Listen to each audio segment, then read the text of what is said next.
Welcome, everybody. I am Chris Gore from Film Threat. Hope you're doing well.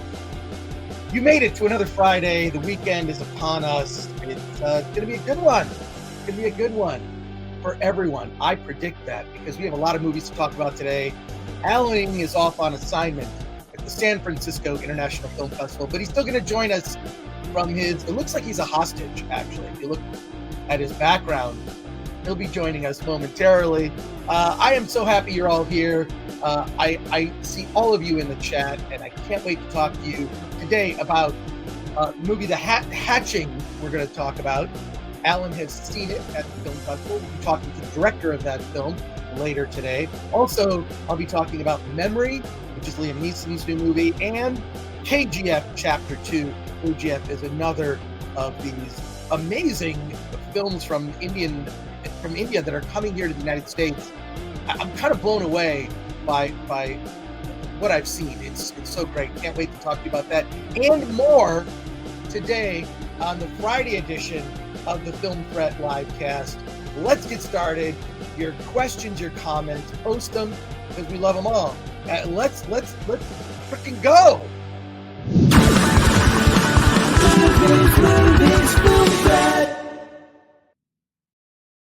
Alan's here. Hey, there we are. Alan, how you doing? Oh, wow. And your internet just went bad. I was just talking to you and it was great. What happened? Geez. Are we good now? It's good now. You're still a little, okay. you're a little jumpy. Yeah, I'm on the hotel Wi-Fi, so it's not bad. Wi-Fi. Hotel Wi-Fi is not that good. It's not that good, Alan. How's it going? So we have so much to. This is like a jam-packed show. So yeah.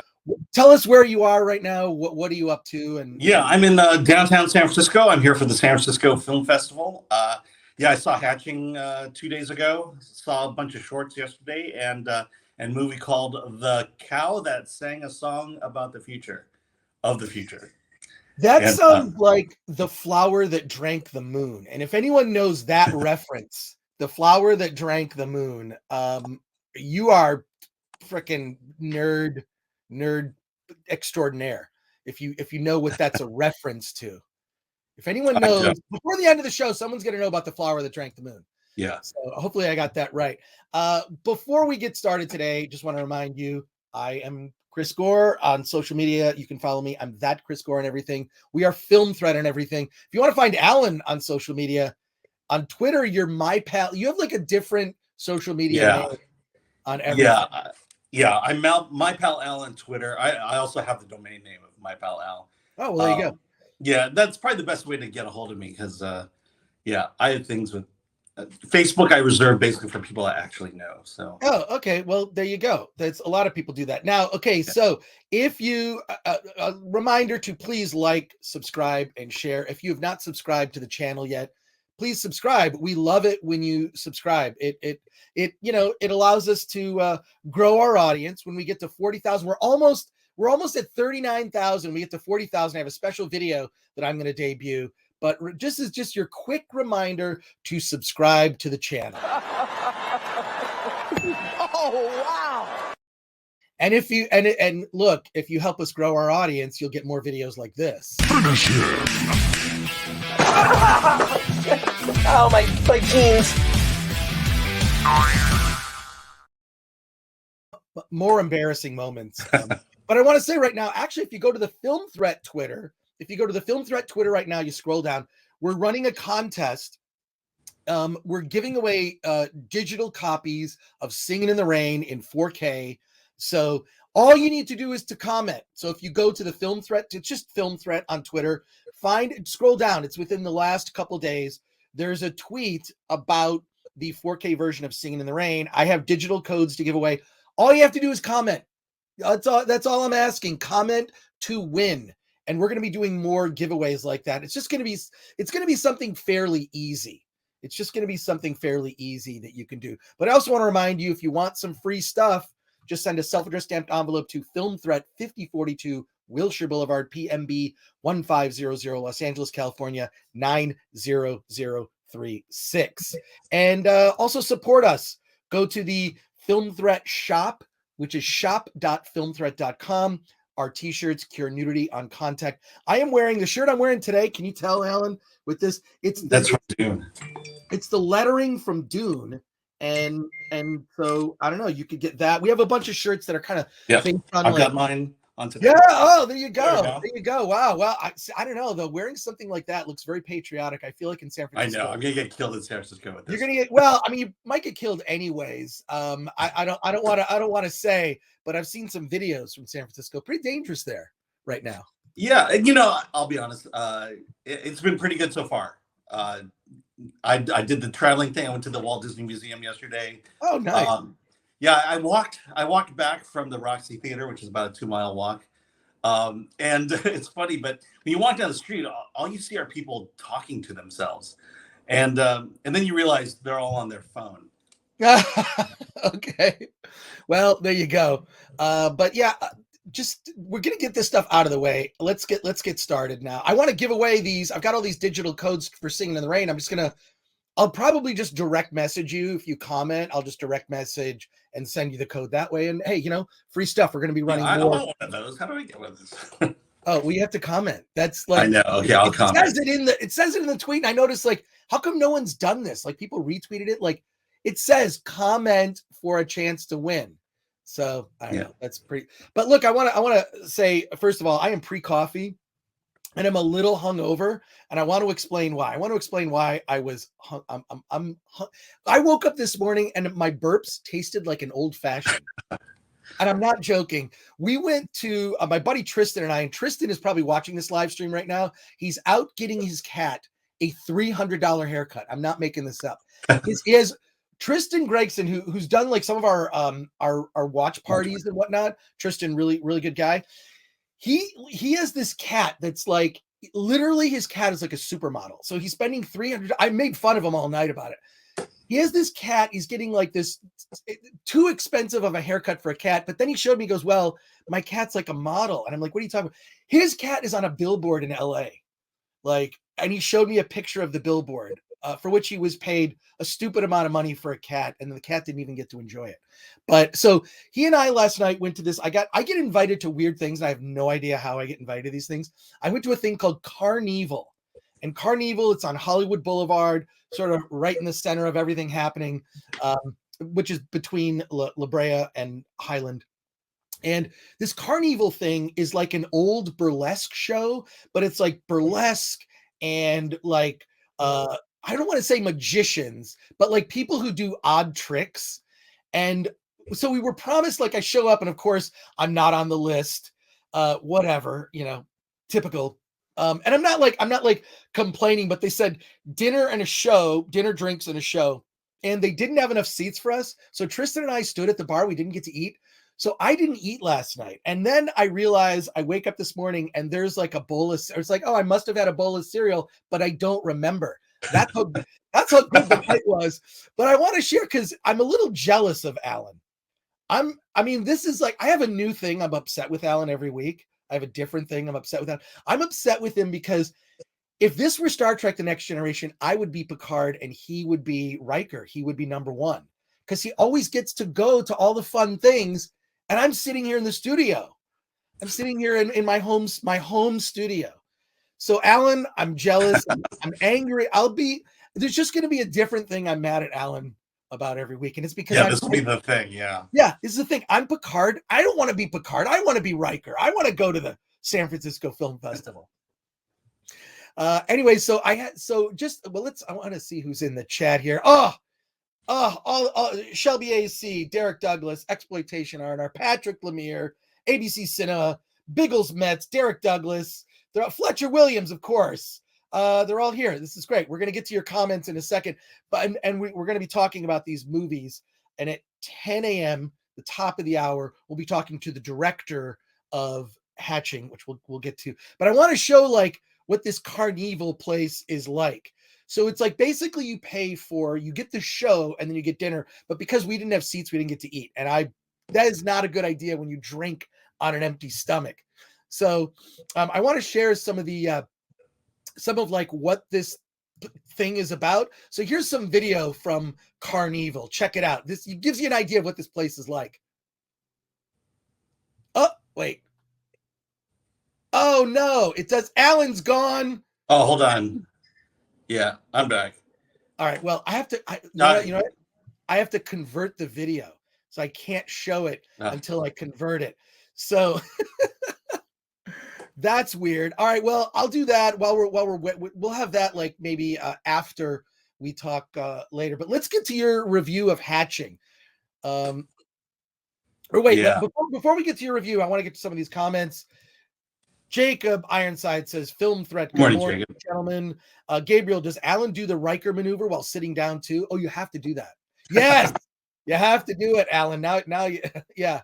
The Invaders from Mars show was amazing, says Derek Douglas. Thank you for that. You can watch the replay. I mean, eventually what we're going to have to do is kind of hide the live streams. That's what I'm told. You'll do better if you hide the live streams and then cut up clips. I don't know. We're still trying to figure out YouTube. Patrick Lemire says AV Club issues. Yeah, I have to convert the video that I just, airdropped to my computer. It's fine. It's fine. Shelby AC, Hatching looks majorly creepy. Nice to see real puppet effects coming back. Practical. Yeah, we'll talk about that. We'll definitely talk about that. Okay, cool. So, Alan, don't wear a red shirt, says Fletcher Williams. I know. I was just thinking that. There you go. An Exploitation R says, people who do odd tricks are geeks. Seriously, that's where the word comes from. That's true. Well, I'll show you the video later after I convert it. But for right now, why don't we get to, I'm going to do a quick review right now. This is going to be a really quick review. It's of, wait, I got it right here. I got too much stuff. Memory. Let's talk about theaters now, right? Memory opened in theaters today. This is Liam Neeson's new movie. It is, if you've seen the trailer for Memory, it's like every Liam Neeson movie that's made these days. It's Memory. It's you can go through. He and Bruce Willis have they're making a living doing the same movie every time. And this is, it's slightly different. He's an assassin that's going after child traffickers. Let's just say that, child traffickers. And he's straight up just murdering them, right? He's just straight up murdering and assassinating people who deserve it. And he's sort of like, in parallel to the authorities that are trying to track down the same people, but he's one step ahead of them. Now, what's interesting about this movie is, one, that it's in theaters. It's not, direct to video on demand, but it's also directed by, I got to look it up, but it's the guy who did one of the James Bond movies. I'm spacing on his name. Why am I spacing on his name? He did, I'll find it. Here's directed by Martin Campbell, right? Who did he do the first? He did Casino Royale. That's right. He did Casino Royale. He's done, I feel like Martin Campbell's kind of a journeyman director. And it really shows in this movie that he just didn't have the budget to make this big and spectacular like maybe we would have wanted. And you can just see that, like, you can see that I don't have a budget to do big action scenes. So this is what you're going to get. There are some really shocking moments. There's a shocking moment where a somewhat innocent woman is just randomly killed. And then in a gruesome way, after she's killed, her body is destroyed in a horrific way. And you're like, I don't think she really deserved that. So, all these movies are the same. If you like this kind of Liam Neeson movie, there are better ones. This is not one of my favorites, and it gets a mixed to negative review from me. I honestly cannot recommend that you rush out to the theater to see it. It's pretty just like, it's one of those things just completely forgettable. Like after you walk out of the theater, you're like, why did I care? So Guy Pearce is in it. He's pretty good. It's like nothing against the cast. It's just a very, very by the numbers script, and it's directed by the numbers, and you can see the anemic budget. The budget was put into the cast effectively. So all the money was spent on Liam Neeson, Guy Pearce, and I think Monica Bellucci's in it as well, if I recall correctly. But so decent cast, just not a lot of money to make a good movie. Does that make sense? Yeah. So, clearly it's an action movie. How's the action? The action is okay. The action is just okay. Yeah, And is it him just shooting guns, or is he doing yeah, anything really? shooting. I mean, there's some clever deaths. And the one gruesome death of this woman is just like out of the blue. You're like, whoa, why did they do that?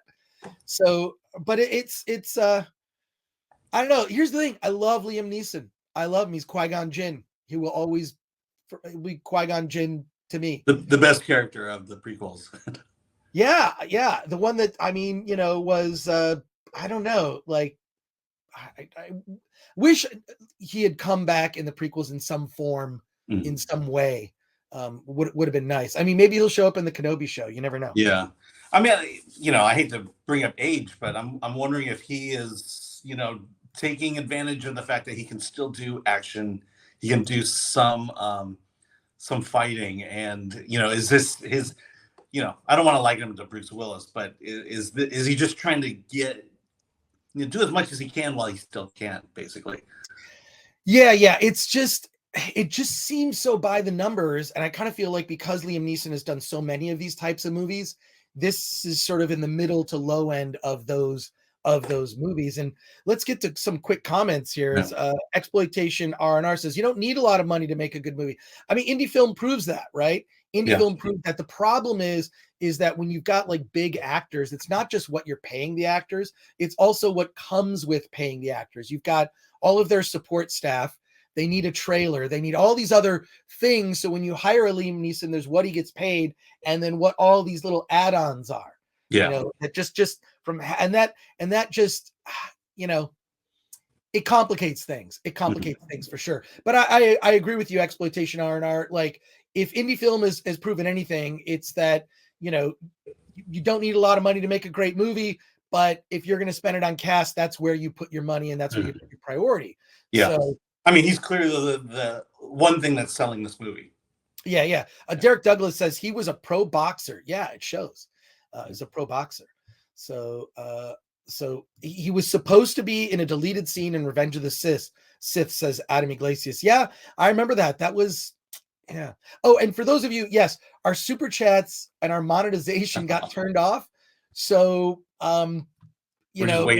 if you could support us by, going to shop.filmthreat.com, pick up something for yourself.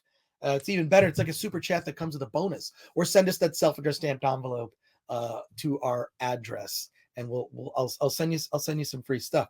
So, hey, and then Latino Slant, Paulie, good to hear from you. Morning. Hey, I got a shirt for both of you guys. Check Twitter. Oh, all right. Cool. All right. We'll do that. We'll check Twitter. But yeah, no, Memory. Mixed review on this. Look, if you've got the AMC A list and you're just you sort of get to see 3 different movies a week, make this one of them. I wouldn't rush to the theater to get to see it. I expected more. Especially, I mean, he directed Casino Royale. I knew it was one of the Bond films, but there you go. So moving on. Alan, you saw Hatching. And yes. let me set you up for this, because I'm really excited to hear your review of this. Let's get you featured for your review while I use Handbrake to translate all these videos that I want to show you guys. But Alan, tell us about Hatching. Yeah, well, Hatching is out in theaters today. It's a horror film from Finland. We're obviously going to talk to the director today. Simple idea. A girl lives with her family. Her mother is kind of a social media influencer. Her dad's kind of a nerd. She's in this idyllic, happy family. And then one day a bird crashes into the window. She goes out, grabs the bird, brings it in to kind of nurse it back to health, gives it to her mother, and the mother snaps its neck and says, throw it in the compost. Later on, she hears sounds coming out of the compost. The bird is not there. She looks off to the side. There it is.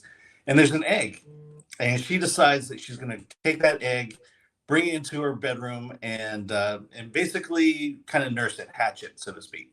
And soon as she experiences basically her relationship with the mother is she feels neglected. She feels like she's always trying to earn her mother's approval.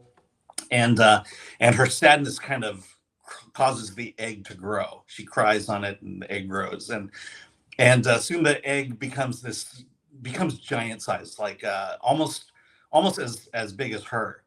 And and then one day the egg hatches and a creature is born, and I'll end it there. It gets crazy from there, and we talked a little bit about the state of storytelling nowadays. This is kind of a return to horror films being about something about human nature, and the creature that is born of it has this kind of symbiotic relationship with the girl, and when the girl is feeling neglected or feeling marginalized, the creature responds in kind, and now we have our little adventure there.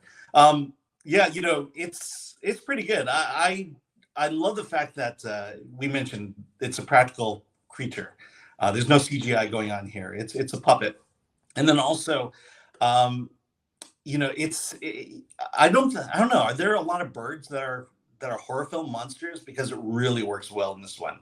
Just the sounds of the bird and the things you can do with the bird just makes this a very incredible monster. And so if you want a good horror this weekend, it's not a franchise thing, which is also amazing.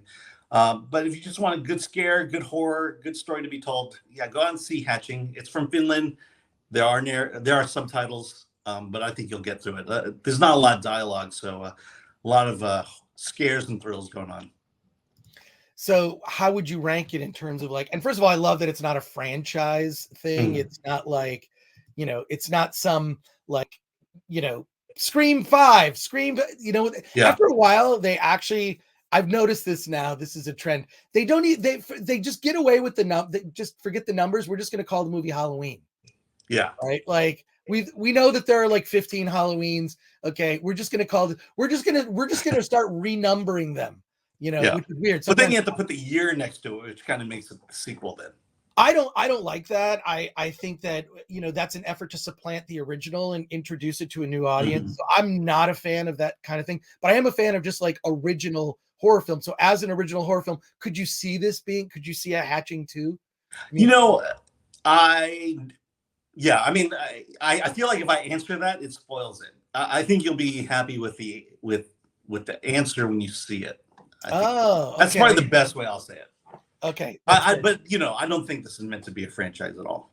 Was the director there? Because we're going to talk to her shortly. Yes, she was. I didn't get to meet her, but she was there, and I'm going to ask her a question or two that came from there, which I think is fascinating, because I do want her to talk about the puppet itself.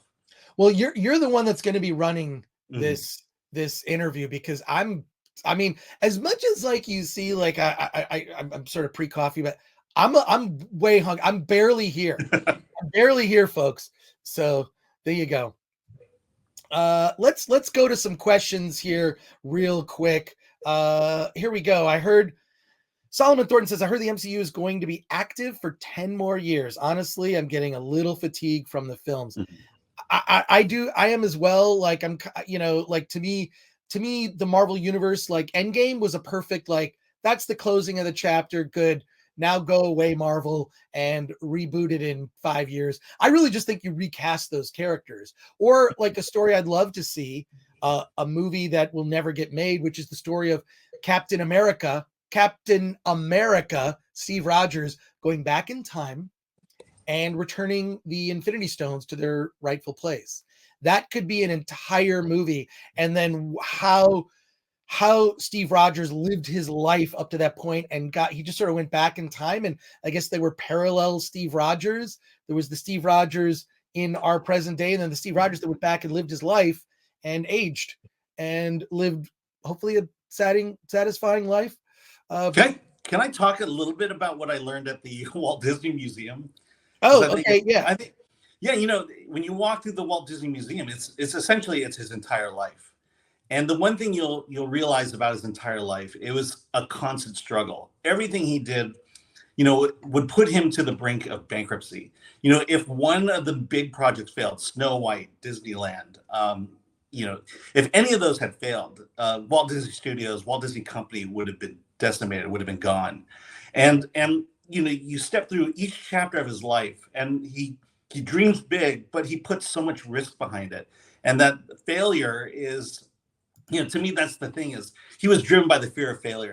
And by failure, it was that mandate of he has to entertain the audiences. He has to understand what audiences want and fulfill those needs. And he did that, and he spent money, millions of dollars. But Snow White was, I think, $2.5 million.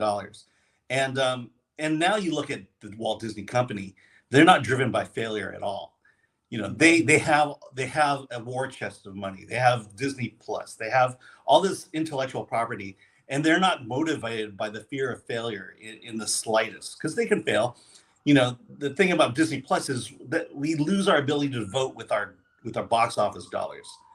They can just make whatever they want, and we have no idea whether it failed or succeeded unless they're willing to share their books. Unlike the box office, where it was a failure. It wasn't a failure. It was a success. And I think that's the problem with media today.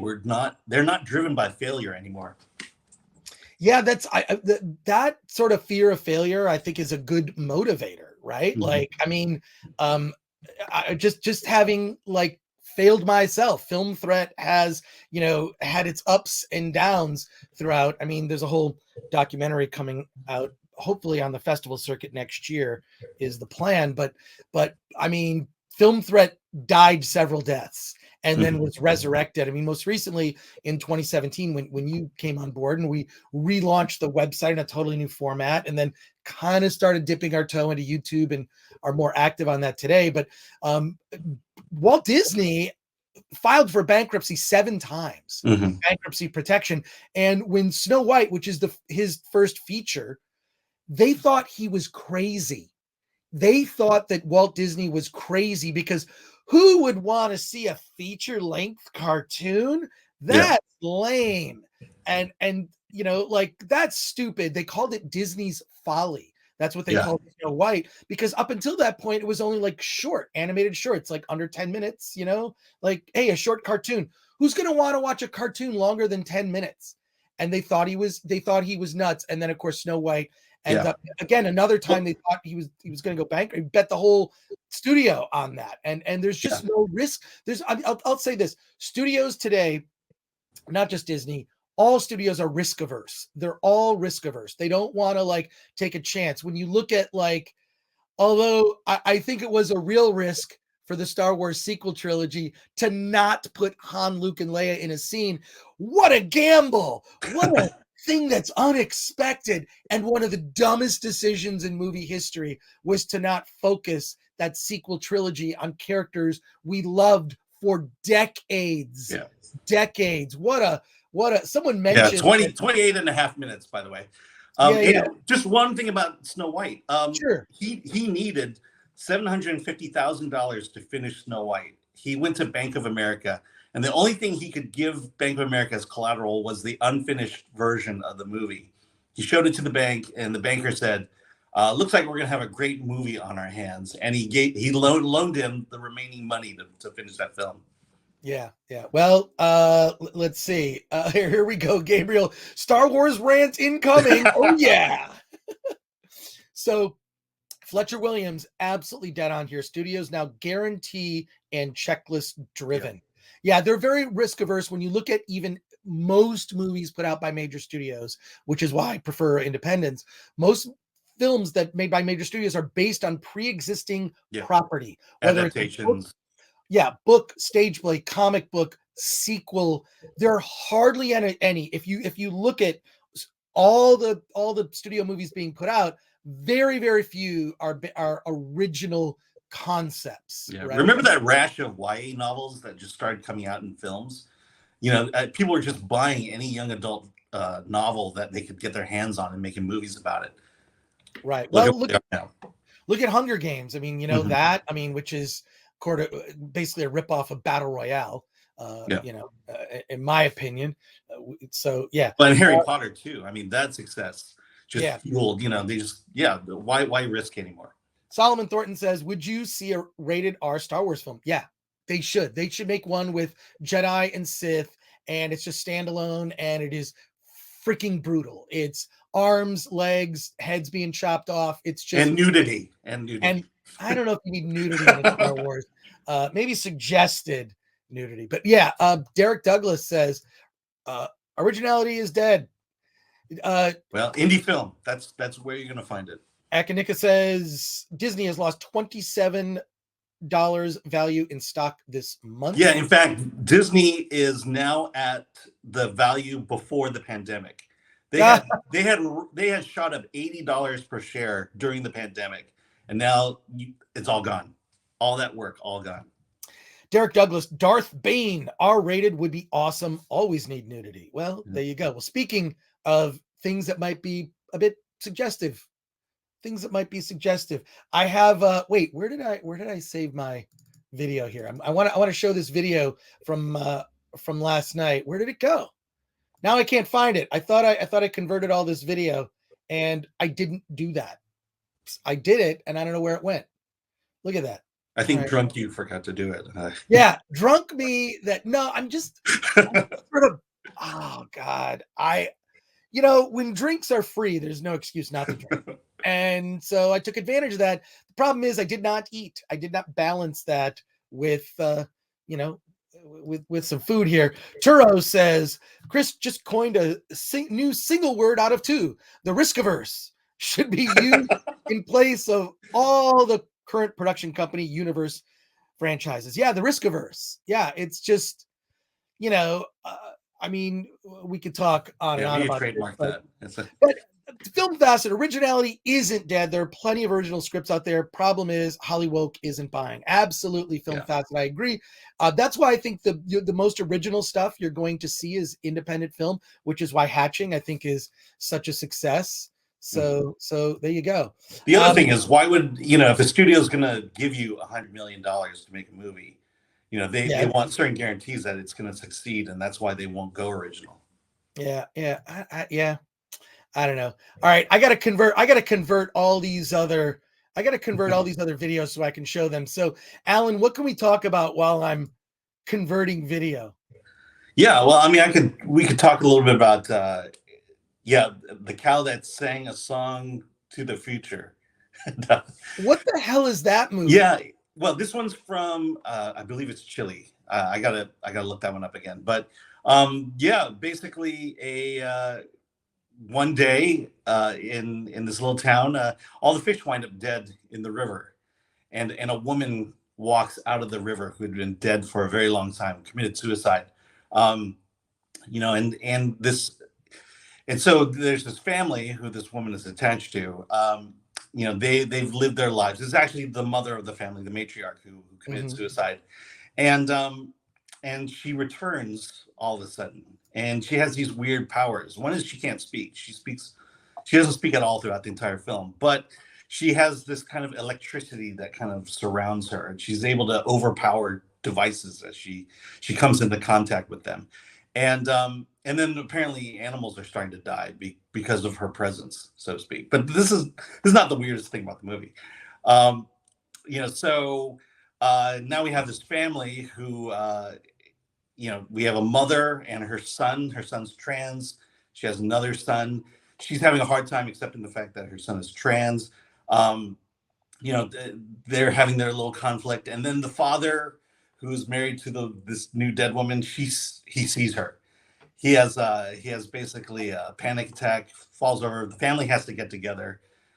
They meet at the farm, their dairy farm, and then basically this, the mother who's back, she appears to each of them in a mysterious way. It's not like they all gather together and here she is, but she appears to them, and she begins to kind of resolve things that were unresolved in their past. It's a very weird movie.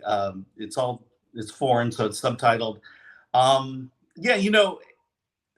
I have very mixed feelings about this because I like the idea of the story. I like where it's going, but it just I don't know. It just kind of feels like she comes in, affects their lives, and then kind of leaves. And I feel you kind of want some resolution. It's like a song. You need to feel at the end the song is over, and in this case it just didn't feel that way. And but it just really had to do with trying to reach back to the past, resolve that past so you can move forward. A big storyline is the trans son or the trans daughter who the mother just has a hard time accepting that fact.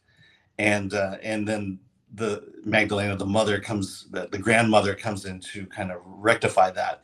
And, the director was there, the writer director, and she talked about it. And it was one of these stories where she just kind of started somewhere and just kind of wrote her way through the story without looking back. And it definitely feels that way at times. There's a lot of symbolism going on, but, I'm not sure that I exactly got all of it. I think one of the most interesting moments in the Q&A was, I'm in San Francisco. So the moderator was saying, well, you brought a lot up about toxic masculinity and the role of man subjugating women. And, and the filmmaker basically said, I think everybody does that. And, it's just, I don't know. I think we're just, it's weird, to see foreign films and realize that they're not quite in the place we are when it comes to race, gender, identity politics. And I have to have this feeling that they look at the United States sometimes and think we're nuts, we're crazy. We're worried about the wrong things in life. And that's kind of what I got from that. Well, I feel like we have the luxury to be worried about the wrong things. Is kind of where I see it. That's where we are. But I don't know, man. Like, that's why like going to film festivals is so cringe these days, because it's so like everything is like the things that they celebrate at film festivals are not like the types of movies that I think just your average person cares about. They're almost like, and these are indie movies that may never get seen, right? They're very, you kind of have to sift through, although, but like you look at like a Sundance, like the Blair Witch Project came out of Sundance, right? Like that was, I saw it there. It was at a midnight show. The movies like Mope came out of the Sundance Film Festival. So, and you don't even know what Mope is. You don't even know what Mope is. Look up Mope. It's amazing. And so stuff does filter through. There's like the indie, I almost consider them like commercial indie movies. What you described is not commercial at all. And the more you talked about it, the less I wanted to see it. Yeah. I wanted to like this movie so much, and there's a lot behind it, but I'm like, I'm just not really latching on. But at the same time, I feel like, it just always fascinates me what the rest of the world thinks about our problems. And it's like, like when our former president was in office, Trump, to hear people outside the United States talk about him and what he was doing is utterly fascinating and so different from what we were talking about from the inside. Well, how do they describe it? A lot of them were like, they kind of admired the guy.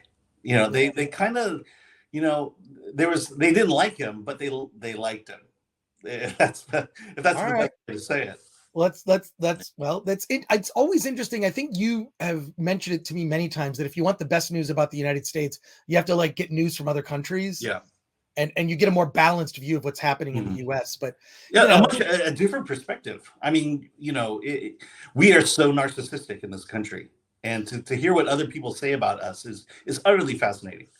Well, I do want to talk about this movie KGF Chapter 2. We're going to talk about it. We're probably going to talk about it after we interview Hanna from Hatching. But I want to get to your comments and questions here. Some really great comments in the chat I want to get to. And then while you were talking, and I was half listening, I was able to translate all that video so I can show you my night at Carnival and why I'm a little hungover today. I'm a little hungover. Toxic Waltz N8 says, no one is humble anymore if your day is ruined because the Wi-Fi went down for 20 minutes. I cannot take anything you say seriously. Toxic Waltz N8, I 100% agree with you, and I'll tell you why. I will literally be on the phone with some customer service person, or I'll have someone apologize to me in public for like, oh, I'm sorry, took so long to bring you your whatever. And I'm like, if this is the worst thing that happens to me today, this is the greatest day ever. And I really have that attitude about stuff. Is like, I don't understand the like people being, I think it's almost like a knee-jerk reaction with like people who work in service industry. Because I've worked in service. I worked at restaurants. I worked at a video store for years. I delivered newspapers for 10 years. From the time I was 9 years old to 19 years old, I had 4 different paper routes that spanned 12 blocks. That's how I had money as a kid. I bought a car when I was 14 years old. before I was able to drive. And then the car never ran. It was a 1969 Chevelle SS that my friend Gary Gragowski helped me. He helped me work on, and it never ran. And I just bought my next 5 cars were all just garbage cars. But the point is that just I worked for the money, so I appreciated it more. And I was able to buy comic books, and I bought a VCR when I was young and was able to watch movies. This is in the 80s, guys. This is in the 80s. I'm friggin' old. So here we go. Not the Batman says, I think everyone should be required to work in the service industry for 2 to 3 years. Oh, yeah. Most of them will appreciate what other people do the rest of their lives. 100% not the Batman. I worked service jobs up until I had I started doing film threat. And then I worked as an editor at LFP, which we used to jokingly called low fucking pay, but it was Larry Flint Publications. And I wrote comedy for Hustler. Mm-hmm. Yes, not a lot of people know that. It's going to come out in the documentaries when I get canceled. I'm going to get canceled about a year from today. So, except I don't know, they'll try and I won't give a shit. And then we're just going to move on with our lives. Yeah, I should warn you that Elon Musk hasn't officially bought Twitter yet. He could buy Film Threat. That'd be great. Yeah, I'd love if he hasn't officially bought Twitter yet. So I noticed you're tweeting a lot more. I'm tweeting more because I feel like I can actually say some of the things I want to say. Yeah, I'm tweeting more often. Because I checked Twitter to see what Elon said. Yeah, that's what. And I gained. Oddly, I gained like on Monday or Tuesday. I gained like 1,000 like that. Although I'd stuck at like 169.9. I kind of just want to have 169. Can we just just sort of. I just want to keep that. Well, you know what it is. Elon is like it's like the Avengers when they defeated Thanos. People just started to reappear again. Twitter. Yeah, that's what it was. So I gained a bunch, and I know people, whatever. Shelby AC, a Chevelle SS. I love it. Yeah, no, if you know that, it was 69 Chevelle SS. It was orange. I was going to put flames on the side. I spent all this money, and then the freaking thing never ran. It never ran, and I just sold it for parts. So there you go. Derek Douglas says people hated Trump, but they shot themselves in the foot by hating anything he did because he did it. Some of his policies were dead on. I agree. Yeah. I agree. It's like they were just resistant to anything that he wanted to do, even if it was a good idea, which is stupid. I'm more of my politics have always been centrist. That's why when I see that thing that Elon posted about the me, and it's how the left went far left. Have you seen that? Just go to Elon Musk's Twitter, and I'm like, oh yeah, that explains where I am. I've always been a common sense center, middle of the road. I'm not, and no amount of propaganda is going to make me hate anyone because of their politics. I'm just not going to do it. Yeah. I think that's un-American, and I'm surprised. Wait, Alan, you have to show your shirt again. Oh yeah, there we go. Your shirt again. That's So we've got that shirt, but we also have one that's rainbow based on the poster for Star Trek: The Motion Picture. And the writer just passed away today. So what's that? Yeah, the screenwriter for Star Trek: The Motion Picture just passed away. 97. Was that who was Livingston? Oh my God. Oh, all right. Well, that's awful. Star Trek: The Motion Picture was I love that movie as a kid. Star Wars was like a surprise. No one knew that was coming, and it just happened. Star Trek: The Motion Picture, I looked forward to for years. I used to read Starlog magazine. So, well, that got William Shatner's career back, basically. Yeah, for sure. Let's go to more of these. Here we go. Exploitation. Our Miss American service, though, customer service is essentially non-existent here in Germany. No, it's weird. Having worked in service, I'll go through my jobs. I was a dishwasher at 2 different restaurants because I worked out on the weekends. I delivered newspapers for a decade from the age of 9 to 19. So I would have multiple jobs. I worked as an AV tech person who delivered film projectors and overhead, just basically AV equipment, and ran it for adult continuing education at the high school that I went to, which is weird, Kimball High School in Royal Oak, which no longer exists. They had 2 high schools at the time, then they combined them into just Royal Oak High School. It was Don Darrow and Kimball when I was growing up. Then I also worked at a Burger King for a summer making burgers. And to this day, I still kind of like Burger King. I like hey, a Whopper is delicious. The original Whoppers. I'm gonna have to get one today now. I absolutely have to get one today but no, it's interesting when you work a service job and you have to, and especially with the newspaper route, because I did this thing. I don't even know why I'm going down this rabbit hole. I did this weird thing with my newspaper route where I was like, I had so many customers. I had almost 150 customers across 12 blocks, and collecting every week for the paper was a pain in the ass. So I created this little Xerox like message saying, hey, instead of collecting once a week, I'd like to collect from you once a month.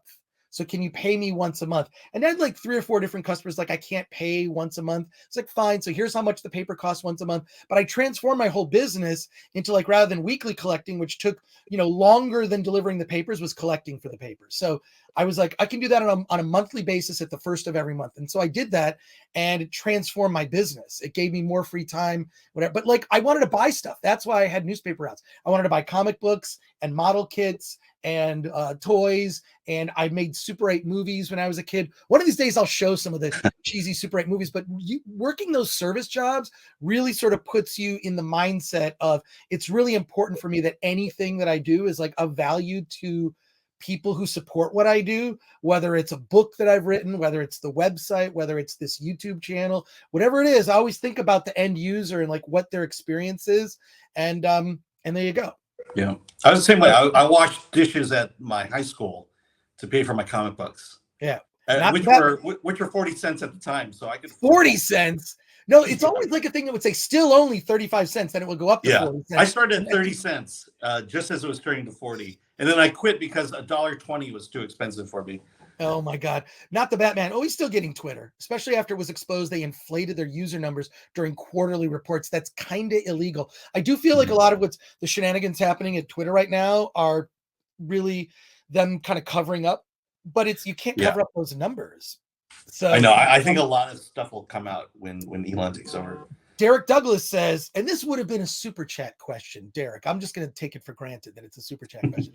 What did you think of Jar Jar Abrams' Super 8 movie? I actually kind of enjoyed it. I mean, it's a mashup of a bunch of early Spielberg movies like E.T. and whatnot, but I didn't mind it. I actually thought the problem is that J.J. Abrams has no original ideas.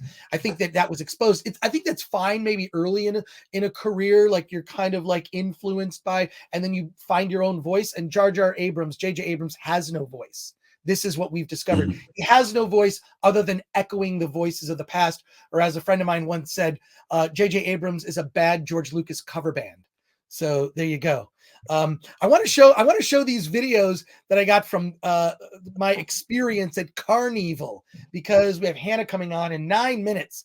So I'm going to show you, this is why I'm hungover today. So Carnival is located on Hollywood Boulevard. It's burlesque. It's dinner and a show. I think it's like, I don't know how much it is, but I think it was like $50. It's like $50. And then you get food and a show, drinks. I don't know. I actually plan to go back. I didn't pay last night, but I did shoot some video, and I want to share my experience with you. So here's some videos from Carnival. I'm just going to show you out of context. Here we go.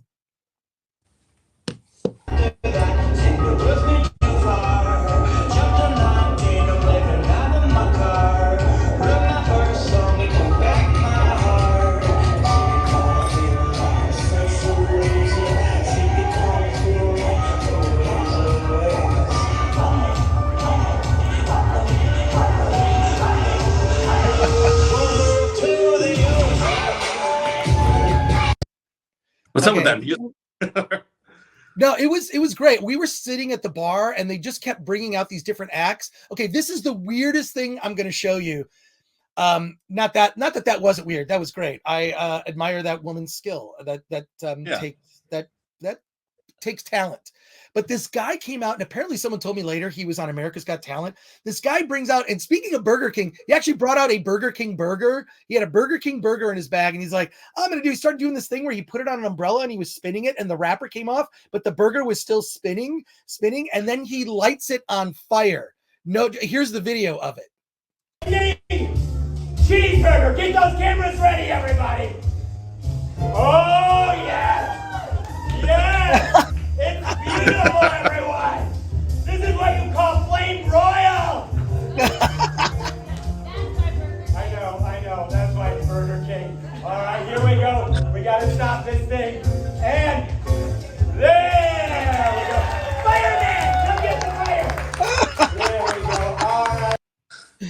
It was great. And then let's go with some more fire. I love this kind of thing.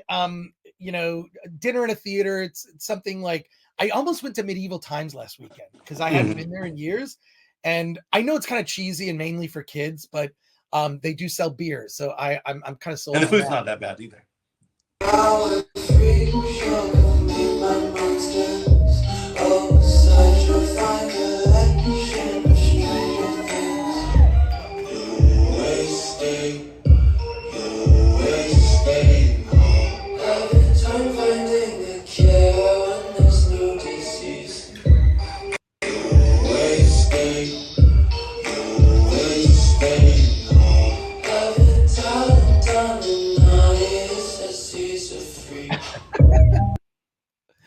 I love this kind of stuff. Yeah. And here's another one.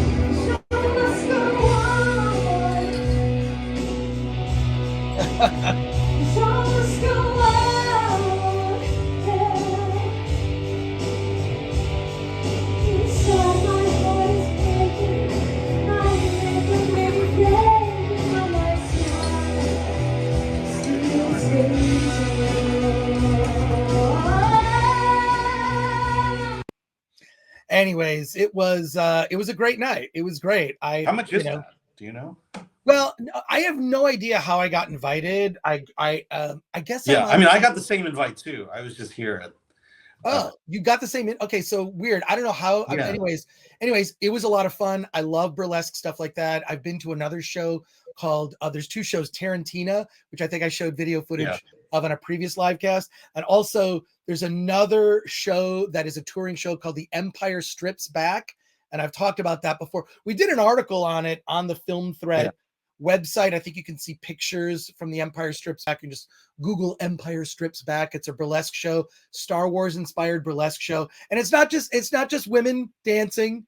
It's there's a Han Solo doing like a striptease dance. There's no nudity. I mean, it's all like G-strings and tassels and whatnot. It's very tasteful, but it sort of harkens back to that day. I actually find personally, not to get in a take, but I don't like strip clubs. I think that a traditional strip club where the girls are asking for private dances and it's there's all. I don't like the full nudity. I like the environment of burlesque, right? It's just there's something about it. Yeah, the Wookiees are not nude, Ryan Landis. So and I bet Chris was considering getting one of these girls to do another Film Threat ad. Hey, yeah, we should do that. Hey, another ad like that. You mean like an ad like this?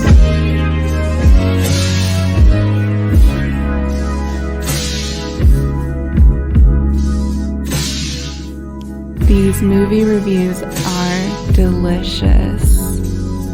Film Threat sucks. Anyways, yeah, no. We're getting such great marketing advice in the chat. Are they giving us marketing advice? I feel like it. You know. The Wookiee's not nude. I mean, the Wookiee is actually technically nude, I guess, if you think about it, right? So is Chewbacca running around? He basically just wears the one thing around him. He always has that, and then he's got. I've never thought about this. I've never thought about this, and I don't want to tell you what my thoughts are right now. Yeah, Chewbacca has Donald Duck in it. That's for sure. Yeah, Holy Hand Grenade says Film Threat sucks. That's right. Yeah. Yeah. Well, you could do one of these videos if you get like one of our stickers and do the video. This is what the video should look like. Something like this. Holy fucking shit, these reviews are delicious. Okay, so crack yourself open a can of Film Threat reviews. They are delicious. So when you get tweet at us or send us the video. We'll show it on the channel here. So Hannah's about to join us, I believe. She's not here yet, but let's go to the chat for some of your questions here. The Film Philosopher says, "Hey, how you doing? Did Han give you a lap dance?" No, it's a big stage show. I mean, you can see videos from it and whatnot. I'll actually post. One of the scariest things there was a woman on stilts and there was a clown walking around with a little person. And there's sort of height disparity. And the clown was dressed as an evil clown, just walking around looking at people. I mean, it was awesome. I'm going to post it. I'm going to post it on, I'm going to post it on my personal Instagram, which is that Chris Gore. Let's see. We have Toxic Waltz N8 says, so Unbearable Weight or Ambulance? If I catch a movie later this afternoon, Unbearable Weight, 100% Unbearable Weight. That's the Nicolas Cage movie. But I'm very excited today to have our special guest joining us. She is the director of Hatching, which is played currently at the San Francisco International Film Festival. I'm pleased to bring on to the Film Threat Livecast. Hanna Bergholm is here. Thank you so much for joining us, Hanna. Welcome to the show. Yeah, thanks. It's great to be here. Fantastic. Alan saw the movie last night, Alan? 2 nights ago. I was actually at the screening at the film festival. Yeah, it's great. Yeah. And Hatching is out today in theaters, if I'm not mistaken. Yeah. All right. So yeah, let's talk about it. I find the story itself just fascinating. A girl and an egg. How you didn't write it, but how did you come to the project? Were you early on in the development of it, or were we kind of brought in a little bit later after it was written? Yeah, I was from the very first starting point. I was there because the screenwriter Ilya Rautsi, so he contacted me and said that he has this idea that a boy hatches a doppelganger out of an egg, and that is all he knows so far. And I just thought that is so fresh and cool idea that I want to be involved developing it, but I want to change the lead character into a girl because I really miss seeing more female and girl stories in films. So then we wrote the treatment together and really started to develop the whole script together. So I was very involved in the whole script process. Oh, okay.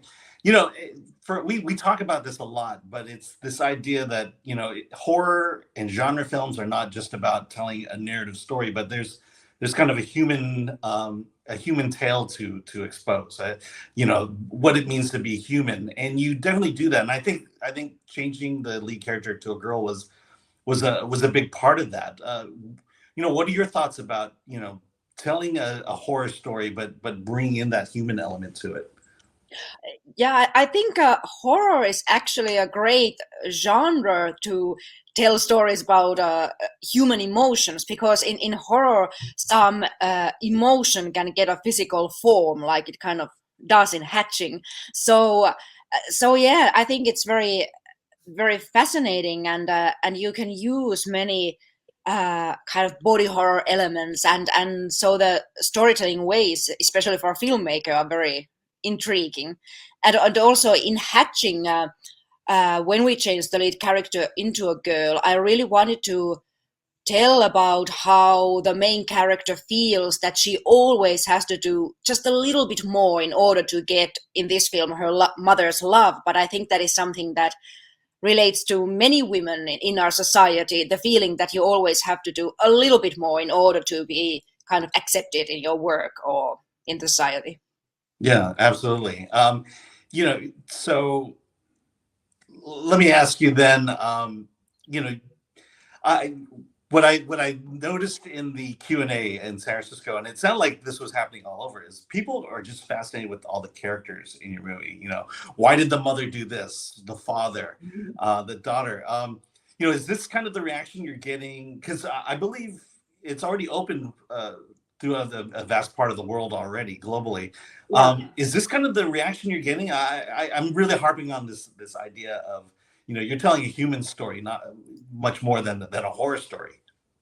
Yeah, and that's what we, with the screenwriter Ilya Rautsi, when we were developing the script, that's what we really wanted, is to use the horror elements to tell about human emotions and to kind of tell about some difficult emotions. And in this case, kind of, I would say, a bit twisted relationships, especially between the mother and the daughter, and how the mother maybe tries to fulfill her own emptiness maybe by and her own unfulfilled dreams by making her daughter successful and showing in her popular vlogs to the whole world how wonderful her family is and how perfect everything is in their life and how talented her daughter is, and that is really her way to I don't know, maybe get some happiness for herself. Yeah, no, we got to talk about the creature itself. I'm going to ask you a question that was asked at the festival, but yeah, tell us about why you went practical with the bird creature, and then how you were able to get the creature itself to be in your film. Yes, I really wanted to use practical effects instead of CG digital effects in this film, because I really wanted that the creature that we have, that it has a physical presence. And so we designed the look of the creature back in Finland with 2 concept artists, and then I knew that we need the best possible person to be in charge of making this creature, and I really wondered how to find that person. So I Googled that who is the best animatronic designer in the world, and then the Google told me that that is definitely Gustav Högen, who has done the latest Star Wars films and Jurassic World and Prometheus, and so I contacted him, and he got excited about the story and our visuals, and so he collected a wonderful team to make this animatronic puppet creature for us. And in the shootings, it was really 5 puppeteers moving the puppet's body with rods, and then Gustav was there moving the facial expressions and fingers with remote controls. So basically, almost all you see in the film is what we did practically Yeah. on it. Yeah, I mean, there's some really creepy CG near the end, Yeah. which has to be seen. Absolutely has to be seen. And then talk about the sound design too. You mentioned that birds are not necessarily of Finnish lore, but what was it about the bird that you wanted to use as your horror element, your monster element? Yeah, in the bird, I really wanted to use the bird voice. The bird voice is so kind of demanding and kind of screaming kind of voice. So I really wanted to have that kind of sound for the creature. And then with our wonderful sound designer Carl Svensson, so we did several experiments how to use bird animal voices, but it just didn't work. So in the end, we ended up doing all the monster voices with human voices. There were many people, including myself, kind of recording sound, blowing their voices out, basically. Yeah. So there is in many moments there's me kind of screaming, and then Carl was doing all cool things for the sound to make it sound monstrous. Yeah. So I'm curious. What is what is Finnish horror, so to speak? What kind of stories are being told out of Finland in the horror genre? Well, interesting enough, in Finland we haven't done very many horror films. I mean, this is one of the first, one of the only ones. There have been a couple horror films, but not that many. We have been doing mainly drama and comedy and so on. So but we have quite strong mythology. The Kalevala is our old folklore story and so on. So I think there should be more horror stories from Finland, and I think there will be now coming up more. Well, then how have they accepted it? If they're not used to seeing horror, especially from their native land, what has the reception been so far? Yeah, I mean, the critics has been wonderful and very praising, and all people who have seen the film, it seems they have really liked it, but of course, quite many people say that no, I don't watch. This is a horror film. I don't watch horror films, and I don't go and watch it. But that's what I really would like to say is that as a person who is afraid of horror films, because I am myself as well, so I wanted to make a horror film that is not just about scaring people, but it's about telling a meaningful story. Meaningful, I hope. So I really wanted to make this a story that also those who usually don't watch horror films could really watch it and find things that they can really relate to in the film. Yeah, I mean, it's pretty amazing. Chris, do you have any questions, or do you have chat questions? Well, I'll say this. We have a lot of questions and comments in the chat. First of all, Hannah, you're getting a lot of love here in the chat. Just people saying welcome. And I'll just go through some of these chat comments and questions, and you can respond. Gabriel says, dang, I love her accent. And also Hannibal Grimm says, did I hear body horror? Yeah, body horror is, I mean, Cronenberg, I think, is someone who's really explored body horror in an amazing way. And I can't wait to see it. Yeah, you're going to love it in this movie. Definitely. Yeah, it has a lot of body horror in it. Ryan Landis says, I really appreciate a good horror movie. It's so easy for a horror film to go bad. And the film philosopher, your character will need years of therapy. Film philosopher says, saw a favorable review of Hatching 2. It's getting a lot of great reviews. Yeah. And Rickard Blomquist says, cheers, Hannah. Go Suomi. Is that a Finnish word? Suomi, yeah. Suomi means Finland in Finnish language. Yeah. Oh, well, there you go. Yeah. There you go. Solomon Thornton, looking forward to seeing this film. The film philosopher, the best art grapples with the deepest human emotions. I do believe that a good horror film is about subtext and something else happening beneath, say, what we see on screen. And Ryan Landis has a question for you. Did you have a pet name on the set for the bird creature? Yeah, well, it did have a name, and it does have a name in the film. It's called Alli. So we called the creature Alli, and we all got very fond of it. And where is it now? Is it in your living room or? Unfortunately, it's not in my living room. It's in the workshop of Gustav Högen, our animatronic designer. So it's in his workshop. No, she lives there. Scott Slaughterbeck, Metascore gives it 76, which is very good. Generally very good reviews. The film philosopher says birds are really mini dinosaurs. Terrifying. And a big discussion here about CGI versus practical effects.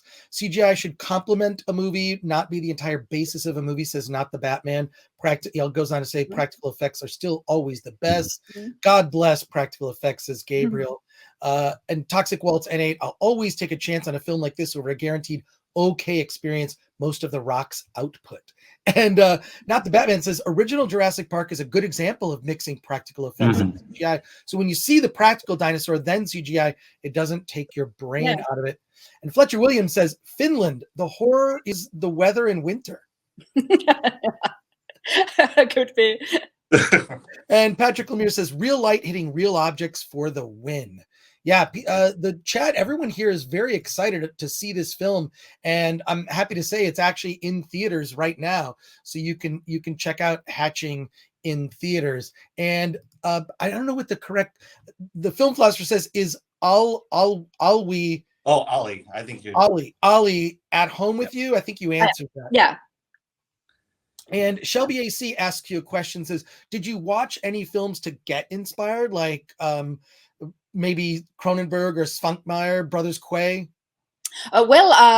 For a monster, I for example, Cronenberg films were something I admired. I admire the kind of, I would say, rawness in the creatures, in these kind of practical effect creatures. So that was something I also wanted to achieve in this film. And for the film style, I didn't have any direct references, because I was kind of wanting to, so to speak, create the world of its own in this film.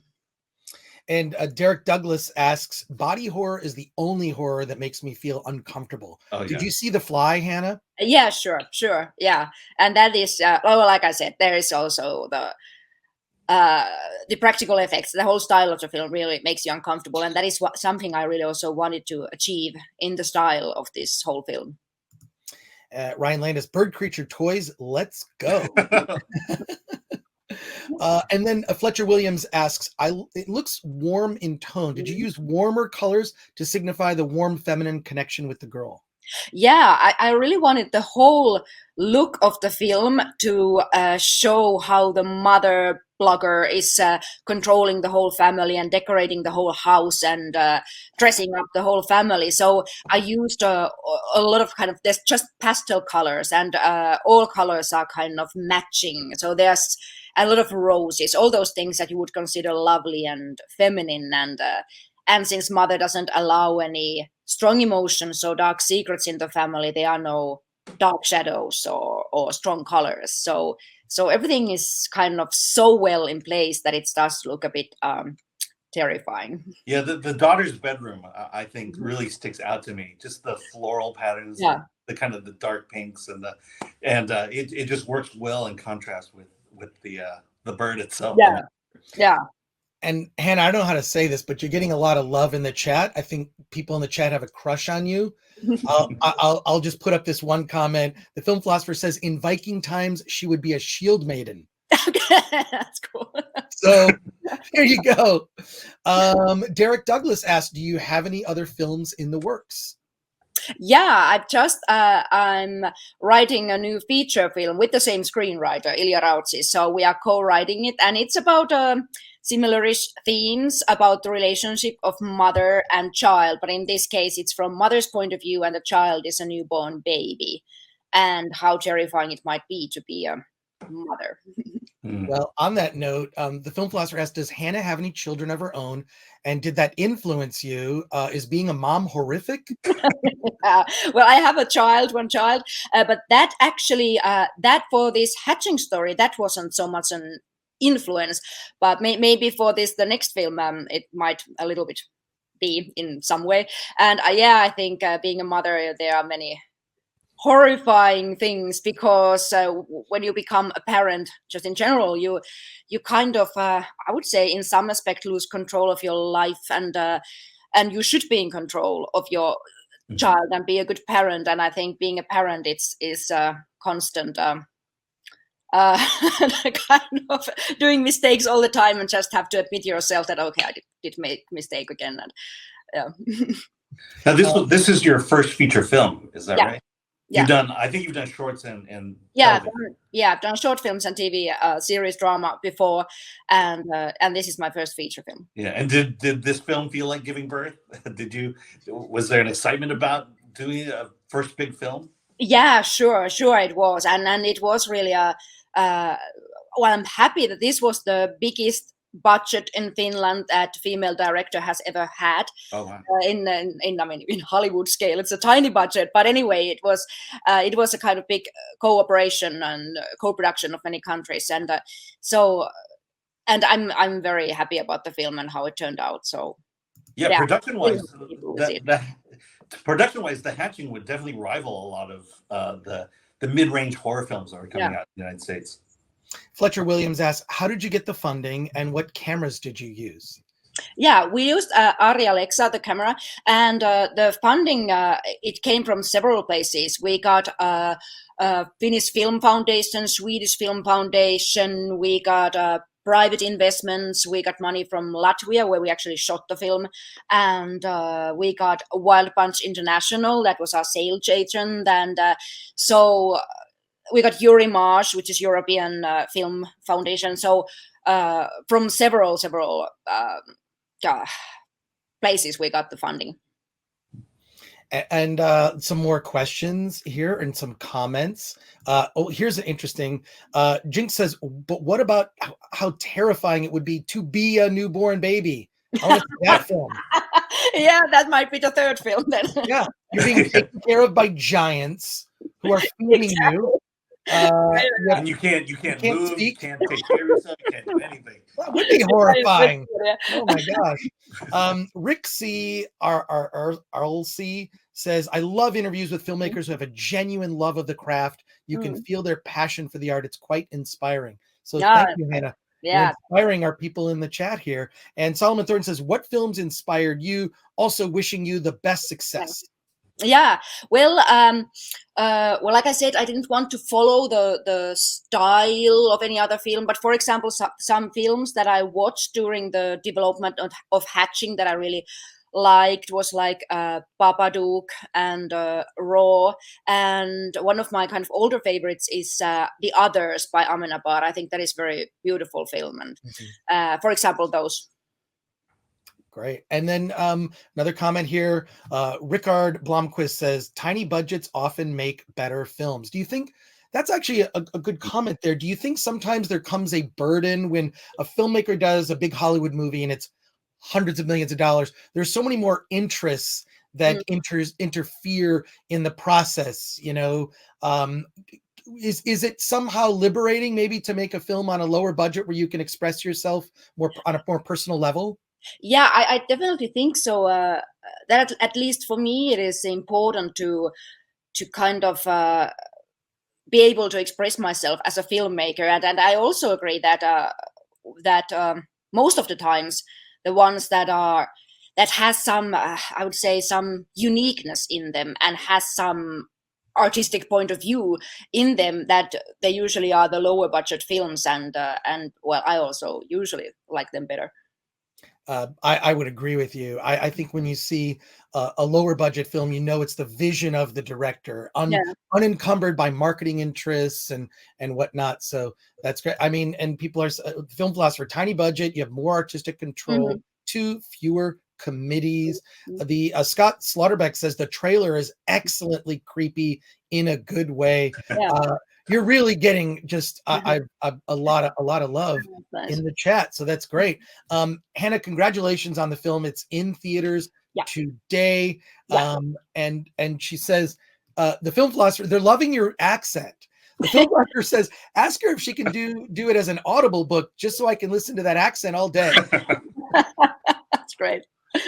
It's great. Anything final you'd like to say to our audience about the film? I know they're all going to check it out, and it's in theaters, which to me, seeing a horror film in a theater in the dark is the best way to experience. This has to be seen in the theater, definitely. Absolutely. Yeah, absolutely. I think this is really the film that you have to see in theaters. So it's now playing all around US. So please, everybody, go to the cinemas. And we have been in lockdown since so long time. So everybody, go and watch films in cinemas.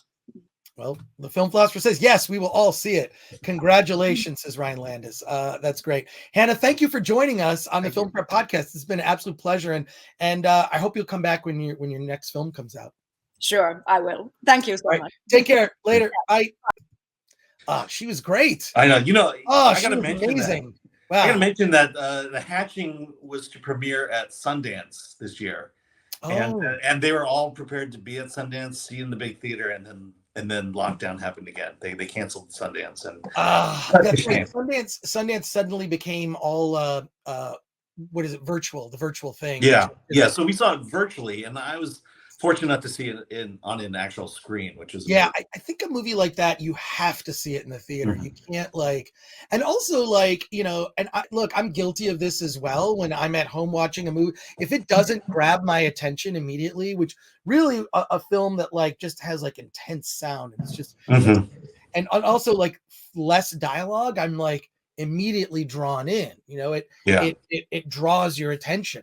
And so, because we're guilty of this, I'll just check my phone while this movie's playing in the background. Sometimes I'll do that for documentaries that are very talking heads, although I saw a really good documentary the other day, and I hope to get the filmmaker on in the next couple of weeks. It's called Science Friction, and it's about scientists and how they're portrayed in television shows and movies, in interviews, and how they're manipulated, and where actual science doesn't get into TV shows about science. Yeah, we just reviewed that yesterday.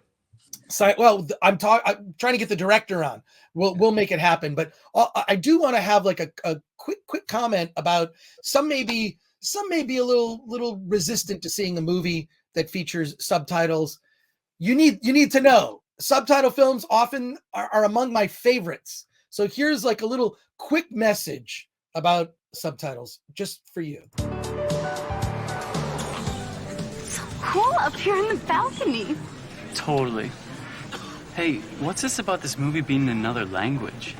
Yeah, you have to read what they're saying? Sounds pretty weird. I'm gonna go get some popcorn. Okay.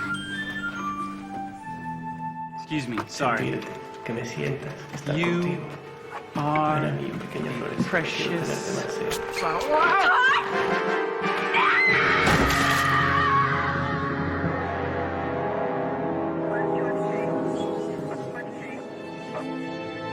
Subtitles. They're not just un-American, they kill.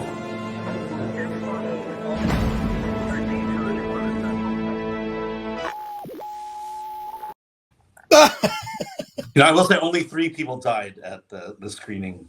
I know it's ridiculous. It's ridiculous. That's but no, I grew up watching movies with subtitles. I don't know. I always love seeing just sort of a different perspective from another country, just a different worldview, so to speak. It's always fascinating. All the Asian films I've seen were subtitled, and everywhere I'd go at family events, so there had to be an interpreter there, and so I'm used to it. Let's go to our chat here. Jacob Ironside says death by subtitle. Well, maybe. Indian Cinema says KGF Chapter 2 soon. Yes, we're going to talk about KGF. Should we look at the trailer for KGF Chapter 2? Try to find it. Because we're not monetized. We can. We're not monetized. We can just show stuff. Holy Hand Grenade says, "Lol, never gets old." Yeah. So look at that. And Rick C. RLC. Did I get it? Rick C. RLC.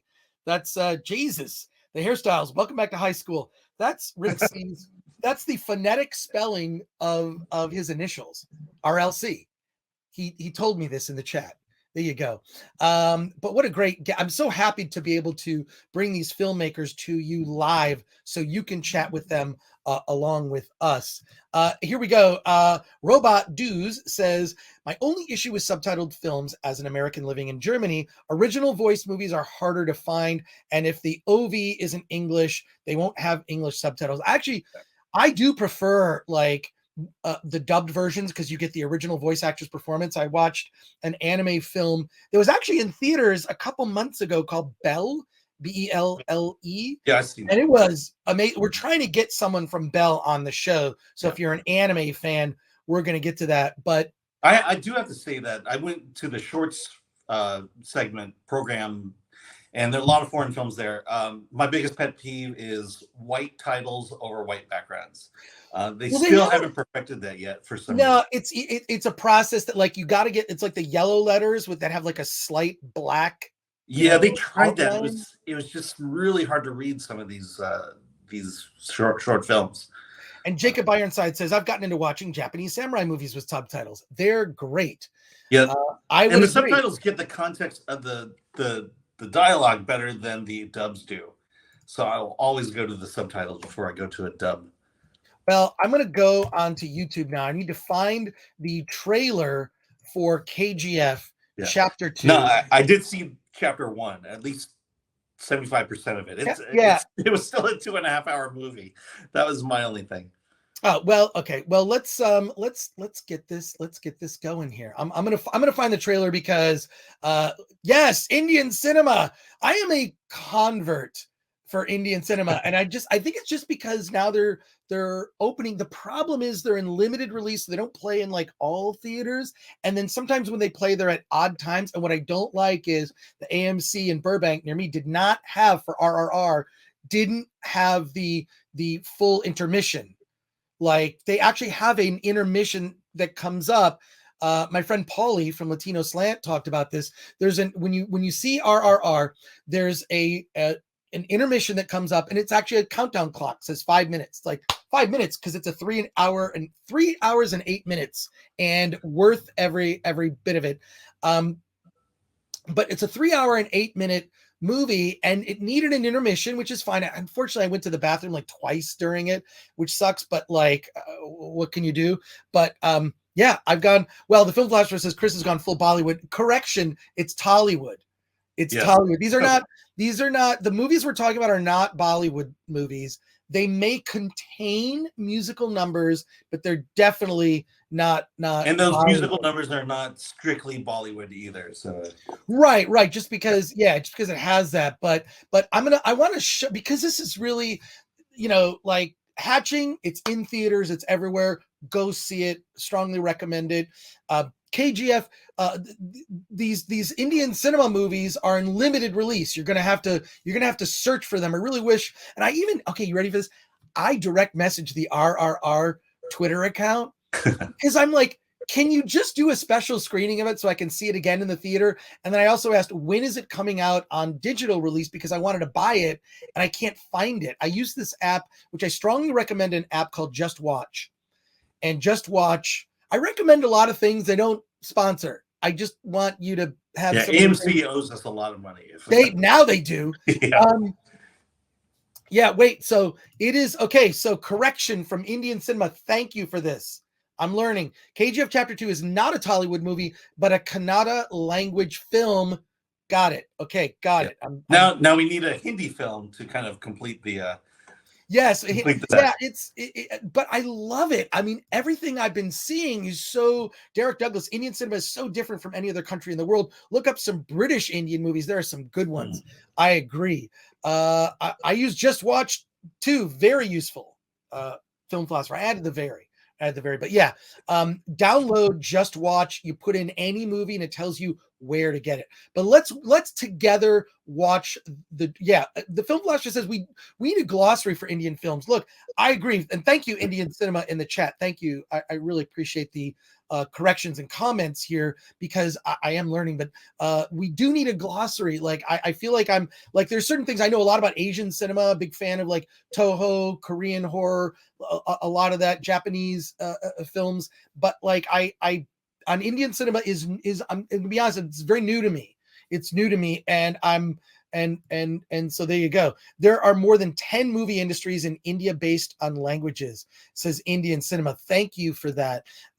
Fletcher Williams, I go to my local Indian market. They have all the movies in the back. Yeah. Oh, that's great. Derek That's Douglas like Chinese movies and Japanese. Derek Douglas says, watch East is East. Okay, I will take that. There you go. So let's get to. I'm gonna find the official trailer. It's usually the one. Oh my gosh. Okay.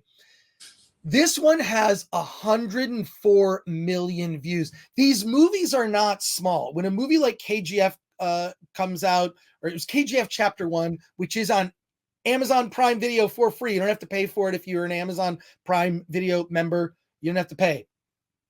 Part of your subscription. But a lot of times when these come out, they're in different languages, right? I don't care as long as it's English subtitled, right? It's English subtitled.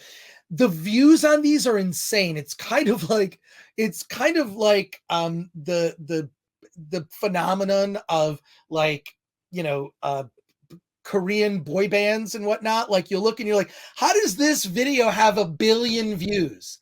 And it's like a whole thing that we just don't, which is fine. So this has 104 million views. It's a 3-minute trailer for this movie. It's got, oh my God, I'm so sorry. That's okay. I'm going to pause that. Hit the mute button on the.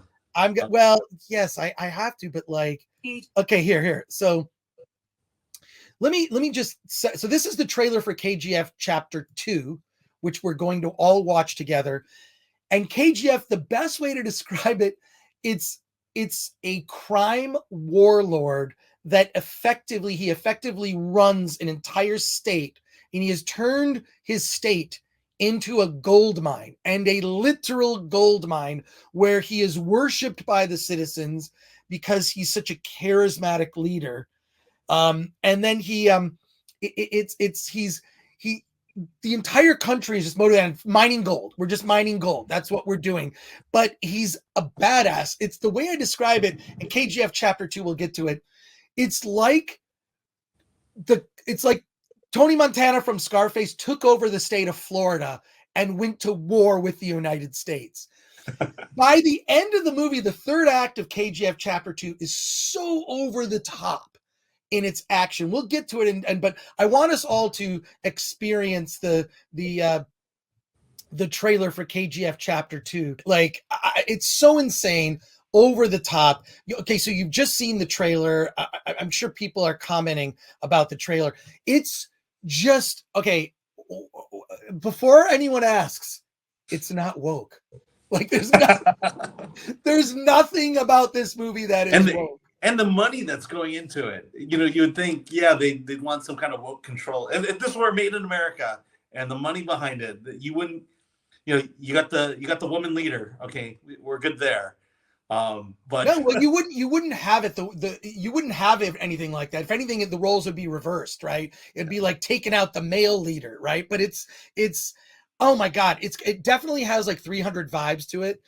For sure. Marinus Van Ziel says it's a little of that, just because it's like this the action style where it's this like slow mo, like the guy Rockstar Yash is the I assume that's the actor's name who plays the lead. He's just like this badass. He's got the swagger of Scarface, of Al Pacino with Scarface.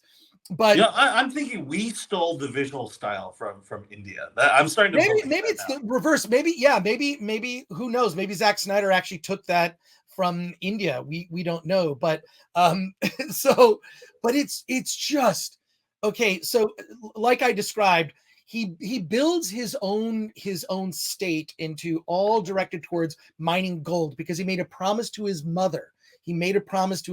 I will get you all the gold in the world. There's like this, I mean, it's more detailed in the first movie, his relationship with his mother. In the first movie, it's a little slow burn at the beginning. And then it's like 40 minutes in KGF chapter 1. It just gets nuts over the top where he's almost like, it's almost like his character is like a supernatural force of nature. Like nothing can kill him. And he's such a, it's just, and also the fact that like in every scene he's wearing that suit that kind of shows off his muscular figure. It's just, the film philosopher says, turn the toxic masculinity up to 11, more like 111. That's how. So, and Gabriel says, promise to mother, actions justified then. But effectively what the story of KGF chapter 1 is kind of introducing him. KGF chapter 2 is like now he's established and has this effectively a state that he the empire runs. But he's a very giving leader. He cares about his people. Right, you see him in acts of self-sacrifice to his people. He owes a debt to them, but anyone that crosses him does not last long.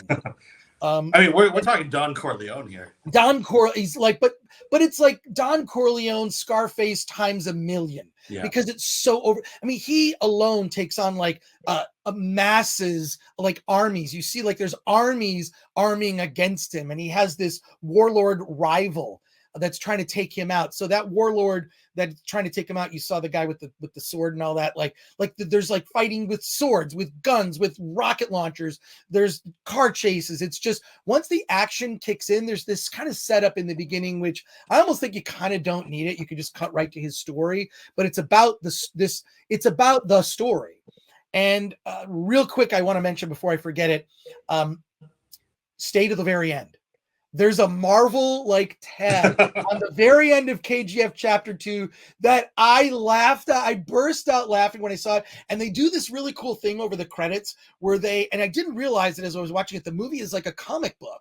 It's very much a graphic novel. Like this could have been, for all I know, it's based on a comic. Maybe Indian cinema can let me know, but it's so much a graphic novel in the way that things play out it's that slow-mo, fast-mo, slow-mo, fast-mo, slow-mo, fast-mo, which is a lot of people affiliate that with 300 and Zack Snyder's style. Here it's kind of used way over the top. It's, Gabriel says it, Don Corleone if he was a video game character. It really is like aspects of this are like a video game just because the action is so over the top, whether it's the gunplay, whether it's the sword play, whether it's and people don't just get, it's artful. It's almost like a dance, like ballet in the way that they're so artfully enacting the violence. Like that whole line where he says, violence, violence, violence, and he's doing that whole speech. It's so good. It's definitely a graphic novel brought to life, but the end credits, which you have to stay for, don't miss it, is like it shows like a graphic novel. So I'm thinking like maybe it was like it's got graphic novel like lettering, and then there's a Marvel movie type of tag on it that you cannot miss. Does it involve shawarma? That's my question. I'm not sure, but I saw it at where did I see it? I saw it at the AMC. I think at the Ontario Mills. Wow. You drove because all the way it was playing there. I went all the way out there to see it because that's what it was playing. Like it's not, these movies are not playing like everywhere. You have to look for them, and it's worth, if you just go to like your app, look up the movie and find where it's playing. Yeah. So, I mean, Regal and AMC are both showing up. I looked at Regal. This weekend there are 6 Indian films playing throughout the Regal Cinema chain. This is a phenomenon that that the trade publications are not paying attention to. Indian cinema says no, it's not a comic book, or I mean, it could be a comic book. It definitely could be. But yeah, the Chicago box says yes, Snyder did that decades ago. But I don't know if it I don't know. I'm only watching these newer Indian films that are coming to America, so I'm not aware of Indian cinema history. I'm not a scholar when it comes to that. So well, I know as an industry, it's bigger than we imagine. And I think, if I'm not mistaken, even Disney set up an Indian studios in India to produce, films for the country. Chicago box asks, Chris, what's your heart rate at, man? When I'm talking about something I'm excited about, I get excited, and you get that excitement. So there you go. But yeah, like Indian film philosophers, Indian film is having a moment. But here's what's interesting to me is this is virtually being ignored. It's being ignored. I'm not seeing I'll see random YouTubers saying, holy crap, like this trailer is crazy. So Chris needs a stiff drink. No, I had many last night. The film philosopher. That's interesting that the U.S. has become an untapped market, and that it's producing a product that we're hungry to watch. Yeah, well, look, Marco Marchiori says Indian film is taking over the whole Left by Hollywood. Is taking over the audience that feels like Hollywood's ignoring them. Like, look, this movie KGF Chapter 2 is pure action. So, wait, what was your tipple, Chris? Says Derek Douglas. What's tipple? I think that's a typo, maybe. Typo? I don't know what he's trying to say, though. Maybe you're asking what did I drink? I had old fashions. I was drinking. I mixed. Oh, I made such a mistake. I was mixing hard seltzer and old fashions, just because the old fashions were so stiff that I'm like, I need a break. I need something that's like water. What's the closest thing to water? A hard seltzer. Okay, so. But film blasters, our focus is not on Indian film, but the greatest show on earth, Depp versus Heard. We'll talk about that someday. Not right now. I can't get myself to watch that. Shelby AC. No, a tipple is an old-timey word for alcoholic drink. Oh, okay. Thank you, Shelby AC. Yes, a tipple. I had an old-fashioned. And this old-fashioned, the guy said, who served me the drink, he said it's a California old-fashioned, and it literally tasted like butterscotch. It was it tastes like great. avocado. It says Robot Dudes. But look, and Tipple's a character from Star Wars. There you go. Marinas Van Ziel says there are quite a few Indian film channels on YouTube, as well as Chinese fantasy, fighting, comedy, and romances. If you ever want to check out the older movies, I would suggest checking those out. Thank you for that, Marinas Van Ziel. I think Roku has channels based on all that too. Yeah. Hannibal Grimm, Chris is all about the old fashions. Well, first of all, I don't drink them frequently, maybe once or twice a month, because and Chicago box, alcohol should never be sweet. My go-to is usually a vodka soda with a little twist of lime, but then I treat myself. Derek Douglas says Chinese movies are better. Maybe, but look, I just think that here's what's happening, right? I believe that mainstream Hollywood, in particular companies like Disney, in their embracing embracing a view of the world that is held by few, by not the majority. It is not serving the audience. Hollywood currently, in its current form, and what the sort of tenets that it's embracing are not widely felt views. And so what they're doing is they're catering to a minority of people who hold these views, and not the majority of people who just want to be entertained.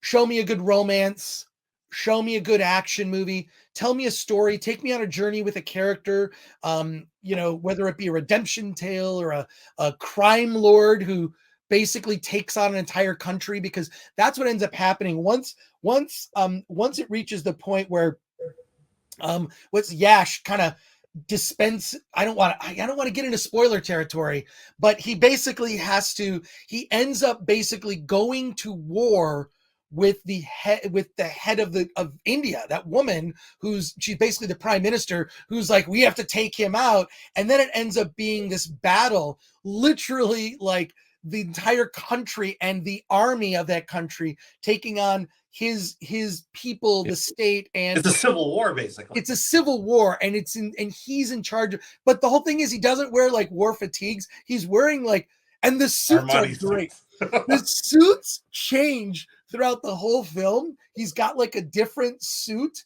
and it's nuts. It's nuts. Like and they're just like, and they're all like these really tight fitting to kind of show off his chest and his thigh muscles and his just sort of manly form. And you can see like his biceps like through the suit, and everything about it is super over the top masculinity, right? Which is why you can't 100% take it seriously.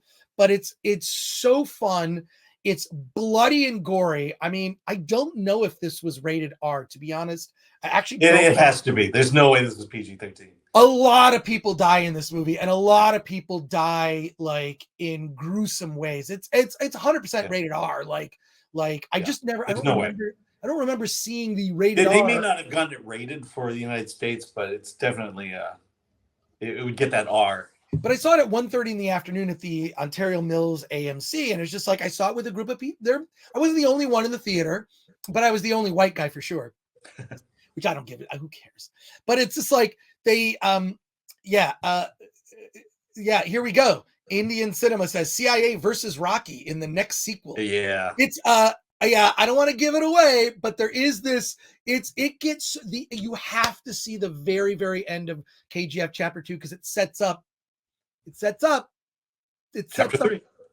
Yeah, you guessed it. But it's such an amazing.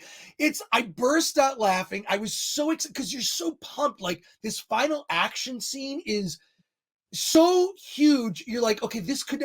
And I'm looking at this movie and I'm thinking in the back of my head, if they had made a Star Wars movie that was in this style, it would be the biggest movie in the world. But Hollywood doesn't know how to make a big movie that other countries. Now you're seeing like a lot of the stuff, like they throw in sort of things to appease the woke crowd. And then what they do is they just cut it out for foreign release, including altering the posters.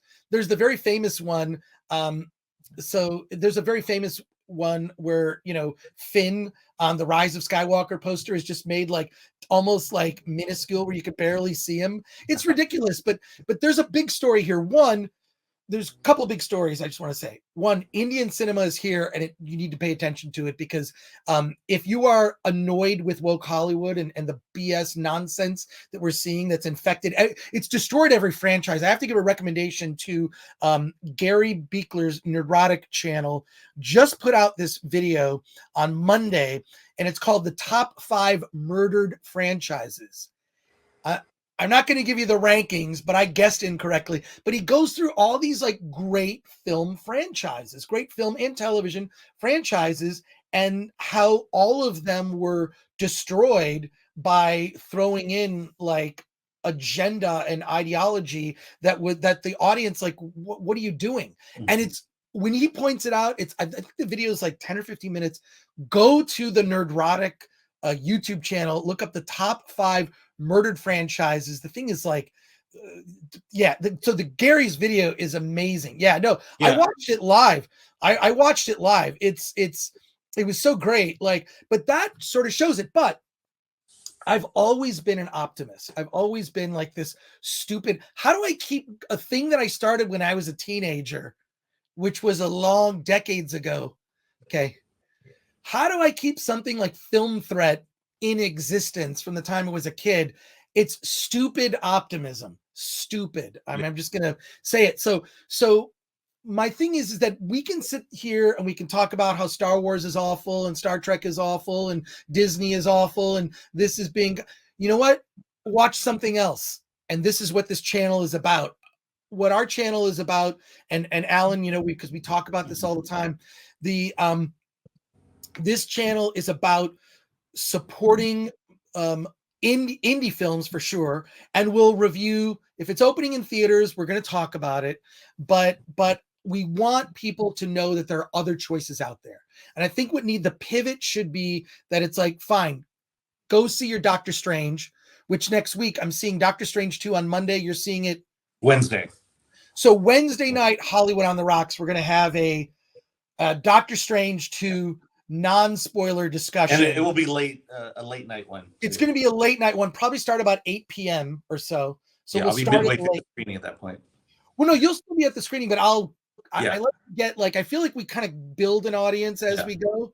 Like Yeah, I know we're at our highest when the spam bots come in. Yeah.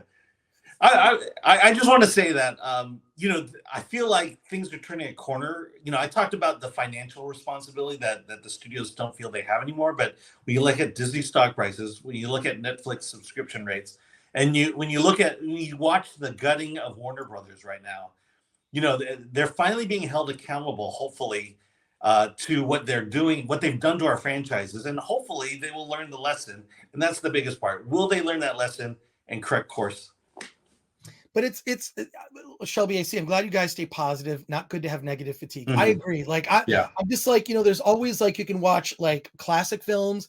You know, I mean, look, those all exist, but I think current day Hollywood needs a reckoning. They need to. I mean, look, if it were me running these studios, I'd probably just fire everybody. Yeah, I would probably just fire everybody, and I would bring in. I would even go so far as to bring in some think tank of fans who are, let's say, a super fan of whatever it is, Star Trek, Star Wars, whatever franchise we're talking about. I would bring in the most super fans and I would ask them, what do you want?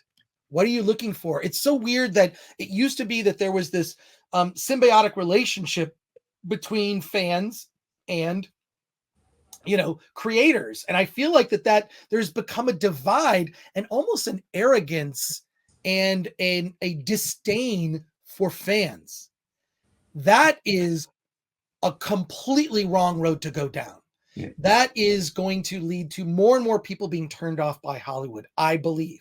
But my being positive about KGF Chapter 2, which is, if you're going to see one movie this weekend, well, first of all, see Hatching.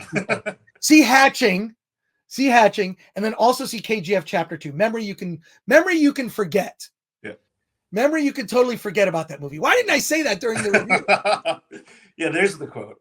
Hey, let me ask you this. One of the things I felt was the big turning point in Marvel going the wrong direction was, and I could be wrong, was when they got rid of the creative committee. You know, Brian Michael Bendis, Joe Quesada. I'm trying to remember these names, but there was that committee that kind of oversaw the direction of Marvel Studios. They got rid of it near the end, right before the Avengers Infinity War. And I feel like maybe that had something to do with the turn they took, that they didn't need that creative input from comic book writers from long ago. Huge mistake. And Gabriel, we are going to get, you know what? We're going to actually make a real bingo card. Bingo card for this show: a space for Chris ranting about Star Wars, one for Alan leaving to watch a movie, one for Chris going to pee. I haven't gone to pee yet. Your bingo card is not full. One for Chris having tech issues, one for Cam Girl spam. Wait, we haven't got Cam Girl spam yet. Your bingo card is not full, Gabriel. But we should make a Film Threat Livecast bingo card, and we should just print them up and like give them out when we go to conventions or something to promote the show. I don't know. It could be fun. But going to pee. I haven't gone to pee yet. Do I have to pee? If you're looking at me, I pretty much have to pee. I drank a full cup of coffee, and I got my drink here. Oh, by the way, this drink. See this glass right here, Film Threat pint glass. If you come to our award show, award this, we're giving away gift bags, and this is one of the things that will be in the gift bag. Yeah. That's good quality glass there too. It's a fundraiser for the Frida Cinema, and it helps us here at Film Threat too. But tickets go on sale next week, and Wednesday I will have the private link. I'm not going to release the link to the public until I release it to just fans, right? Because I think we've only got like 200 tickets that we can sell, but it's a party. You want to party with Alan and I? We'll be drinking. Come to the Award This show, and you can visit awardthis.com filmthreat.com to get more info on that. But should mention that the Frida Cinema is Orange County our only art house theater at the moment. Not only that's the only independently owned theater, so they do a lot of counter programming. Yeah, which is great. I think Darkman is playing next weekend. Yeah, no, I love their stuff. Yeah. But to me, like, there are already channels that do a better job of talking about the downfall of Hollywood. It really is on a downward spiral. When you look at Netflix stock dropped, and their subscribers are dropping for the first time, downward trend. When you look at what's happened to Disney, which has long been discussed, when you look at like all these, like, you need to look for other choices. You need to pivot your entertainment dollars. I want to go to like a KGF Chapter 2 in the afternoon screening. I want it to be packed. My screening wasn't necessarily packed. So yeah, Robot Dues says, I'm tired of every single MCU movie being a world-ending event. We need to get back to ground level or self-contained stories. Hell, even Iron Man 3 was able to do that for all of its faults. Yeah. And Gabriel says, come to award this, where you might be accosted by Chris wanting you to crack open a beer and say Film Threat rocks or sucks. You could say either. Yeah. So, we can get a lot of videos at that. Let's pack out a screening, Chris. Yeah, let's get maybe we should start on Film Threat. We should start like a screening group. You can start on Twitter. You can start like groups. And so we could start a group, and it just could be a group that goes to see a movie once a week. On Twitch, we could actually do a watch party of KGF Chapter 1. We could do that. And be able to stream the movie through Twitch. All right, we'll just do a watch party, and we'll stream it on YouTube and Twitch. We're not really big on Twitch. Will let us do it legally. I don't think YouTube will let us do it. Because we'll actually be able to show the movie over Twitch. Yeah, okay, Film Philosopher, let's do some watch parties. Yeah, watch party. There's watch parties on the channel. It's a lot of work, because what we do is we get the actors and people from the movie to join. It's just a lot of producing behind the scenes, and I'm putting effort into live streamings now. My suggestion is when you go to the Film Threat YouTube channel, go to our playlist. There's a playlist of past watch parties. So what you can do is you watch the movie and you keep like the watch party like on an iPad or something, and you watch it. That's how that works. You watch actually, you know what? Let's watch this explainer about how a watch party works. You might see some people that you recognize. Let's watch this, Alan. Welcome to the Film Threat Watch Party. Oh boy. So, what is a watch party? Hopefully get into the nitty-gritty of how this thing was made, which is really exciting. You're telling a story, you're transporting people, with an experience. It's a chance to watch your favorite independent films right alongside the cast and creators that made them. Because you wanted my real-time reactions. Instead of all of you getting together in one physical location, you can join in from the comfort of your own home. So we gotta get the secrets are gonna come out on this Film Threat Watch Party. Think of it like you were hosting a fun, casual screening of your film at a backyard party with the cast, filmmakers, and your best friends. It was just like, I just had a smile on my face all the time. Film Threat watch parties are a second screen experience. So play the film on your TV while you view the watch party on your tablet, iPad, phone, or computer. All right, this is the movie we're making. Okay, I get it. You're the finest photographer. Audience members, your fans and followers, can ask questions of the filmmakers and cast, share a line from their favorite scene, or just tell you how awesome you are. You guys all did amazing jobs. And if someone shows up late, no worries. Everybody ready? We're pressing play. We'll help them sync up the film so they're all caught up with us. 3, 2, 1, click. You guys got to get it. You got to get on this train. Time is ticking. It's going 50% off right now. So join us live on the Film Threat Watch Party. Comment and ask questions, and hear the cast and filmmakers' responses live. You hold on to your seats, because buckle up.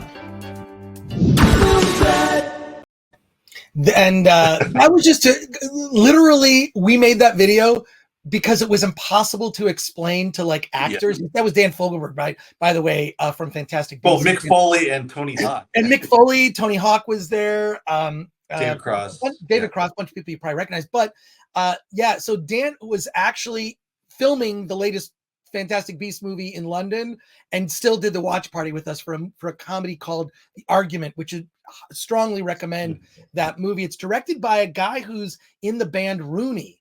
and what's his name? Oh, I forgot.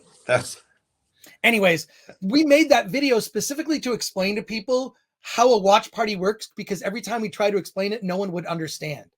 But there's a bunch of them archived on the channel. But yeah, Tony Hawk you can actually watch that watch party. Tony Hawk is on the whole time. He's answering questions and whatnot. So that was that was over a year ago, actually. Yeah. I would say my favorite watch party, hands down, was the Velocipaster. Yeah, the Velocipaster was good. Corona Zombies was great because we had the lead actress, Cody Renee Cameron. So Robot Dudes, and the thing is this, you can watch the old watch parties, just watch the movie and then watch the watch party, because it's like synced to the movie. They kind of say press play and you can do the same thing. So, and the Film Flash says, look, I drink enough Coronas, I become a zombie. So there you go. But look, KGF Chapter 2 is the movie I strongly recommend you seek out. And there's two other movies that open this weekend, Indian cinema, and I forget their names. One is called like Arkea. Yeah, I can pull it up. Get X-Ray Girl in here now, Robot Dudes. We've had some people, X-Ray does miracles working with Gary. Look, I agree. We could probably use some help. We need some moderators. But yeah, God, so the whole trailer was echoing because of me. Yeah, because it was off your computer. I think there's a slight delay in that. I think that's what causes the problem. Oh my God. You just gotta. Well, I can't believe people are still. Should we watch the trailer again? No, it wasn't that bad. At least not on my end. Look. I promise that when we get feedback, I will do my best to fix that. Brandon Steinbeck 420 says the technical difficulties just add to the charm of Film Threat. Yeah. We will improve. We've really only been live streaming. We just started live streaming in January. Yeah, the beginning of the year. We just decided that, hey, we need to change how we do this, right? And we did it live. Yeah, we're doing it live. And not the Batman says, do you use a condenser or directional mic? If it's a condenser, try a dynamic, get more narrow sound cone. I need a whole revamp of my setup. Yeah, me too. What I need. So maybe I should. Turo says Chris isn't alone. I'm staying in California to fight the good fight as well. Yeah, I'm staying in California. I just have too many family and friends here. Yeah. I'm too rooted here. I know I can work anywhere in terms of my business. Like I work, at home. So I'm very fortunate. I feel very lucky for that. I California born and raised. My whole family, we started in California. We're all still in California. Yeah. So it's Dr. Gillingstein says it's like Wayne's World. Just pop it out of the basement. So yeah, no echo. So there was no echo. That might have only been you, Alan, because you're actually on StreamYard. Yeah, that's what I'm thinking. Okay, cool. So and Turo says I'm too busy moderating myself. Message deleted. But hey, look. I just want to end with, because we got to wrap up the show, but I want to end with letting you all know that I'm an optimist at heart. I'm positive about stuff. That's, what am I still doing Film Threat, the thing I started just out of high school, and, which took various forms: a print magazine, it was a zine, a print magazine, a national magazine, then a website, now a YouTube channel and a podcast and all that stuff. Like, I am just relentlessly positive about what's possible, and indie filmmakers, like just being around that kind of creative energy, like talking to Hannah, who directed Hatching earlier today, like being around that kind of energy. I love it. I love it. Some people are saying there's echo and some people are saying there isn't echo, but anyways, back to this. I just think that our mission is to tell you about independent films. Here's the alternative. Because there's a lot of other channels that do a much better job at tearing down the horrible Hollywood movies that we're subjected to these days, right? Like, I'm not a fan of those, and we have fun. It actually is fun to kind of like just rip on a movie that deserves it. The worst thing is a movie that's just in the middle, like Memory, like Liam Neeson in Memory. It's just like, it's okay. It's completely forgettable. But like, a movie that's really bad, those are sometimes fun to talk about. And then a movie that's really good, like an RRR or a KGF Chapter 2. So we're going to continue to kind of redirect you to, here are other choices, right? Look, I just continuing to go to the Hollywood well with what's been coming out lately. Spend your money somewhere else. I think that part of the reason that the subscriptions have taken a dip over at Netflix is specifically because people are looking at the economy and saying, I don't need this. Entertainment, spending money on entertainment is a luxury. So I don't need 5 streaming services, maybe 2, right? Like, maybe you just need a couple, and then you need to look for other ones. Full Moon Entertainment has a streaming service you can sign up for. It's like $5 a month, and if you sign up for a full year, you get like this Blu-ray box set that's basically worth more than $60. So Full Moon Entertainment, Troma has a subscription service called Troma Now. Subscribe to one of those every once in a while and kind of go through their library. That's what I do. Shudder, there's actually some really good stuff on Shudder if you're a horror fan.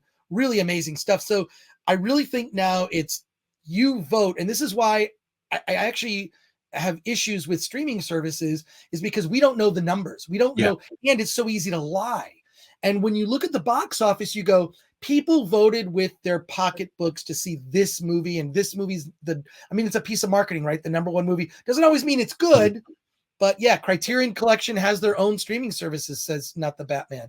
Yeah. Like, really just like, just make sure that you. Do you remember when Netflix and Hulu were showing independent films? They were buying independent films. Oh, that's right. The only streaming service now that actually has independent films on it is Peacock.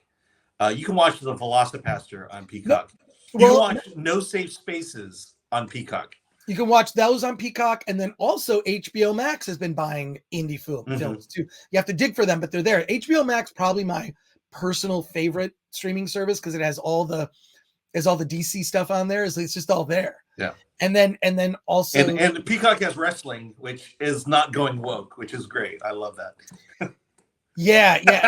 What are the things that haven't gone woke? Like wrestling. It's not gone woke. Pornography. Pornography has not gone woke. It's only a matter of time. Can you imagine like woke porn? Yeah. What would woke porn be? The breast size would get smaller. I know that. Well, oh my God. I mean, could you even do woke? That's something. Maybe the Babylon Bee can do something on that. Or some, or the I don't know. With the Onion, when the Onion was funny, the Onion's not funny anymore. Babylon Bee is funny. Yeah. There's a great video that just showed up on their YouTube channel about them Twitter jail. It's hilarious. There's like a poster of Gina Carano in the background, and Trump is sitting in the cell with the guy who's the editor of the Babylon Bee. It's hilarious.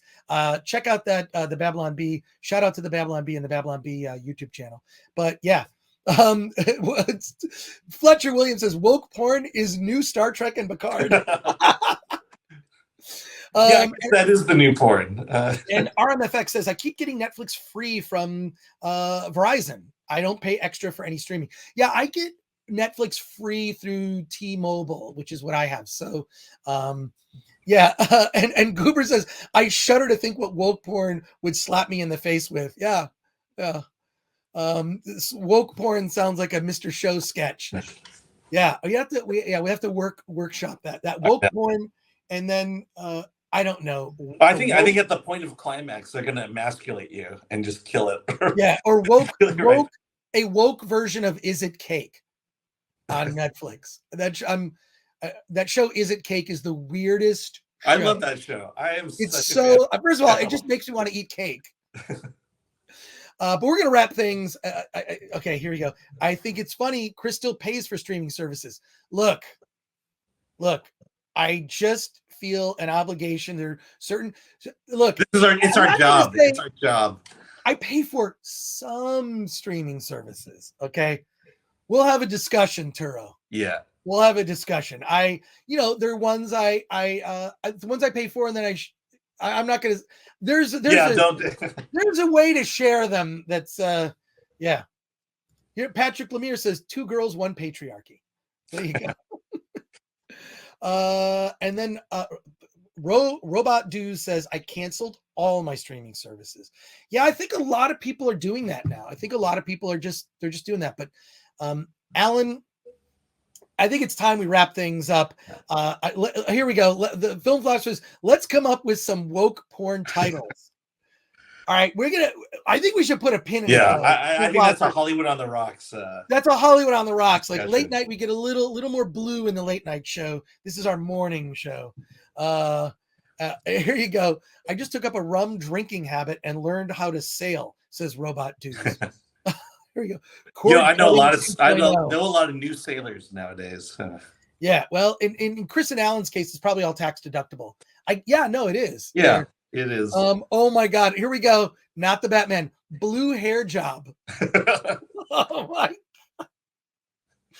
Okay, next week for Hollywood on the Rocks, we're going to talk about Doctor Strange 2 is next week's Hollywood on the Rocks. It's going to be a little later time, but Alan will set up the stream on Tuesday, so make sure you hit the bell for notifications. We're going to wrap this up right now. I want to say thank you to everyone in the chat for tolerating all of our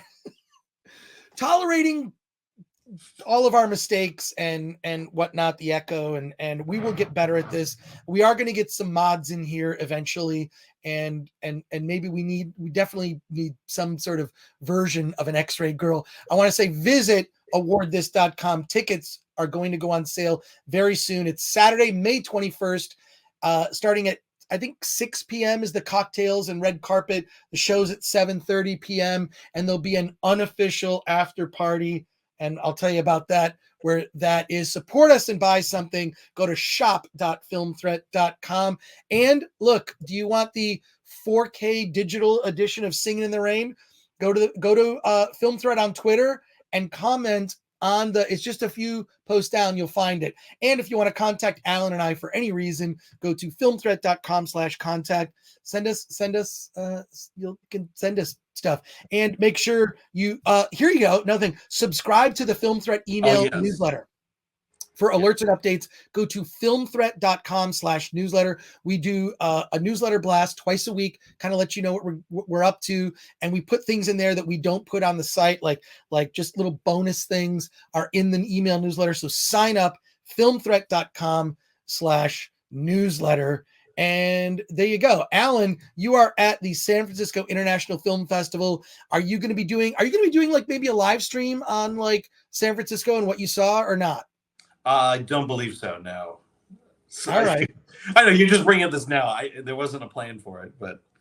Are you going to tell us? Well, you told us earlier about the Walt Disney Family Museum tour. Yeah. I mean, we talked about it. The failure is a great motivator, and the studios need to start failing again. They need to be financially accountable for what they put out. And I love that. Like, I didn't know these were here, but you put up even this, and then there you go. Well. Next time we'll be more we'll pay attention. We need an X-ray girl. But I want to say thank you to everyone in the chat. Really great show. Really, Alan and I just enjoy talking to you every week. And we want to bring you the filmmakers so you can directly connect to them. We want to tell you about other movies besides whatever the latest Marvel movie is. Although next week we are going to talk about. I feel like Doctor Strange may be kind of Doctor Strange and Thor: Love and Thunder. Like that's sort of like say a lot. The nail in the. Can say a lot about the direction. No idea where Phase 4 is going, but it's yeah. But and Film Philosopher Alan Ng, our man on the street. That could be interpreted maybe in a bad way. But thank you again. We'll be back next week with we're going to be talking about Doctor Strange 2. We're also going to be talking about other films. So stick around for that. And Alan, what do we like to end every show by saying? Let's get out of here.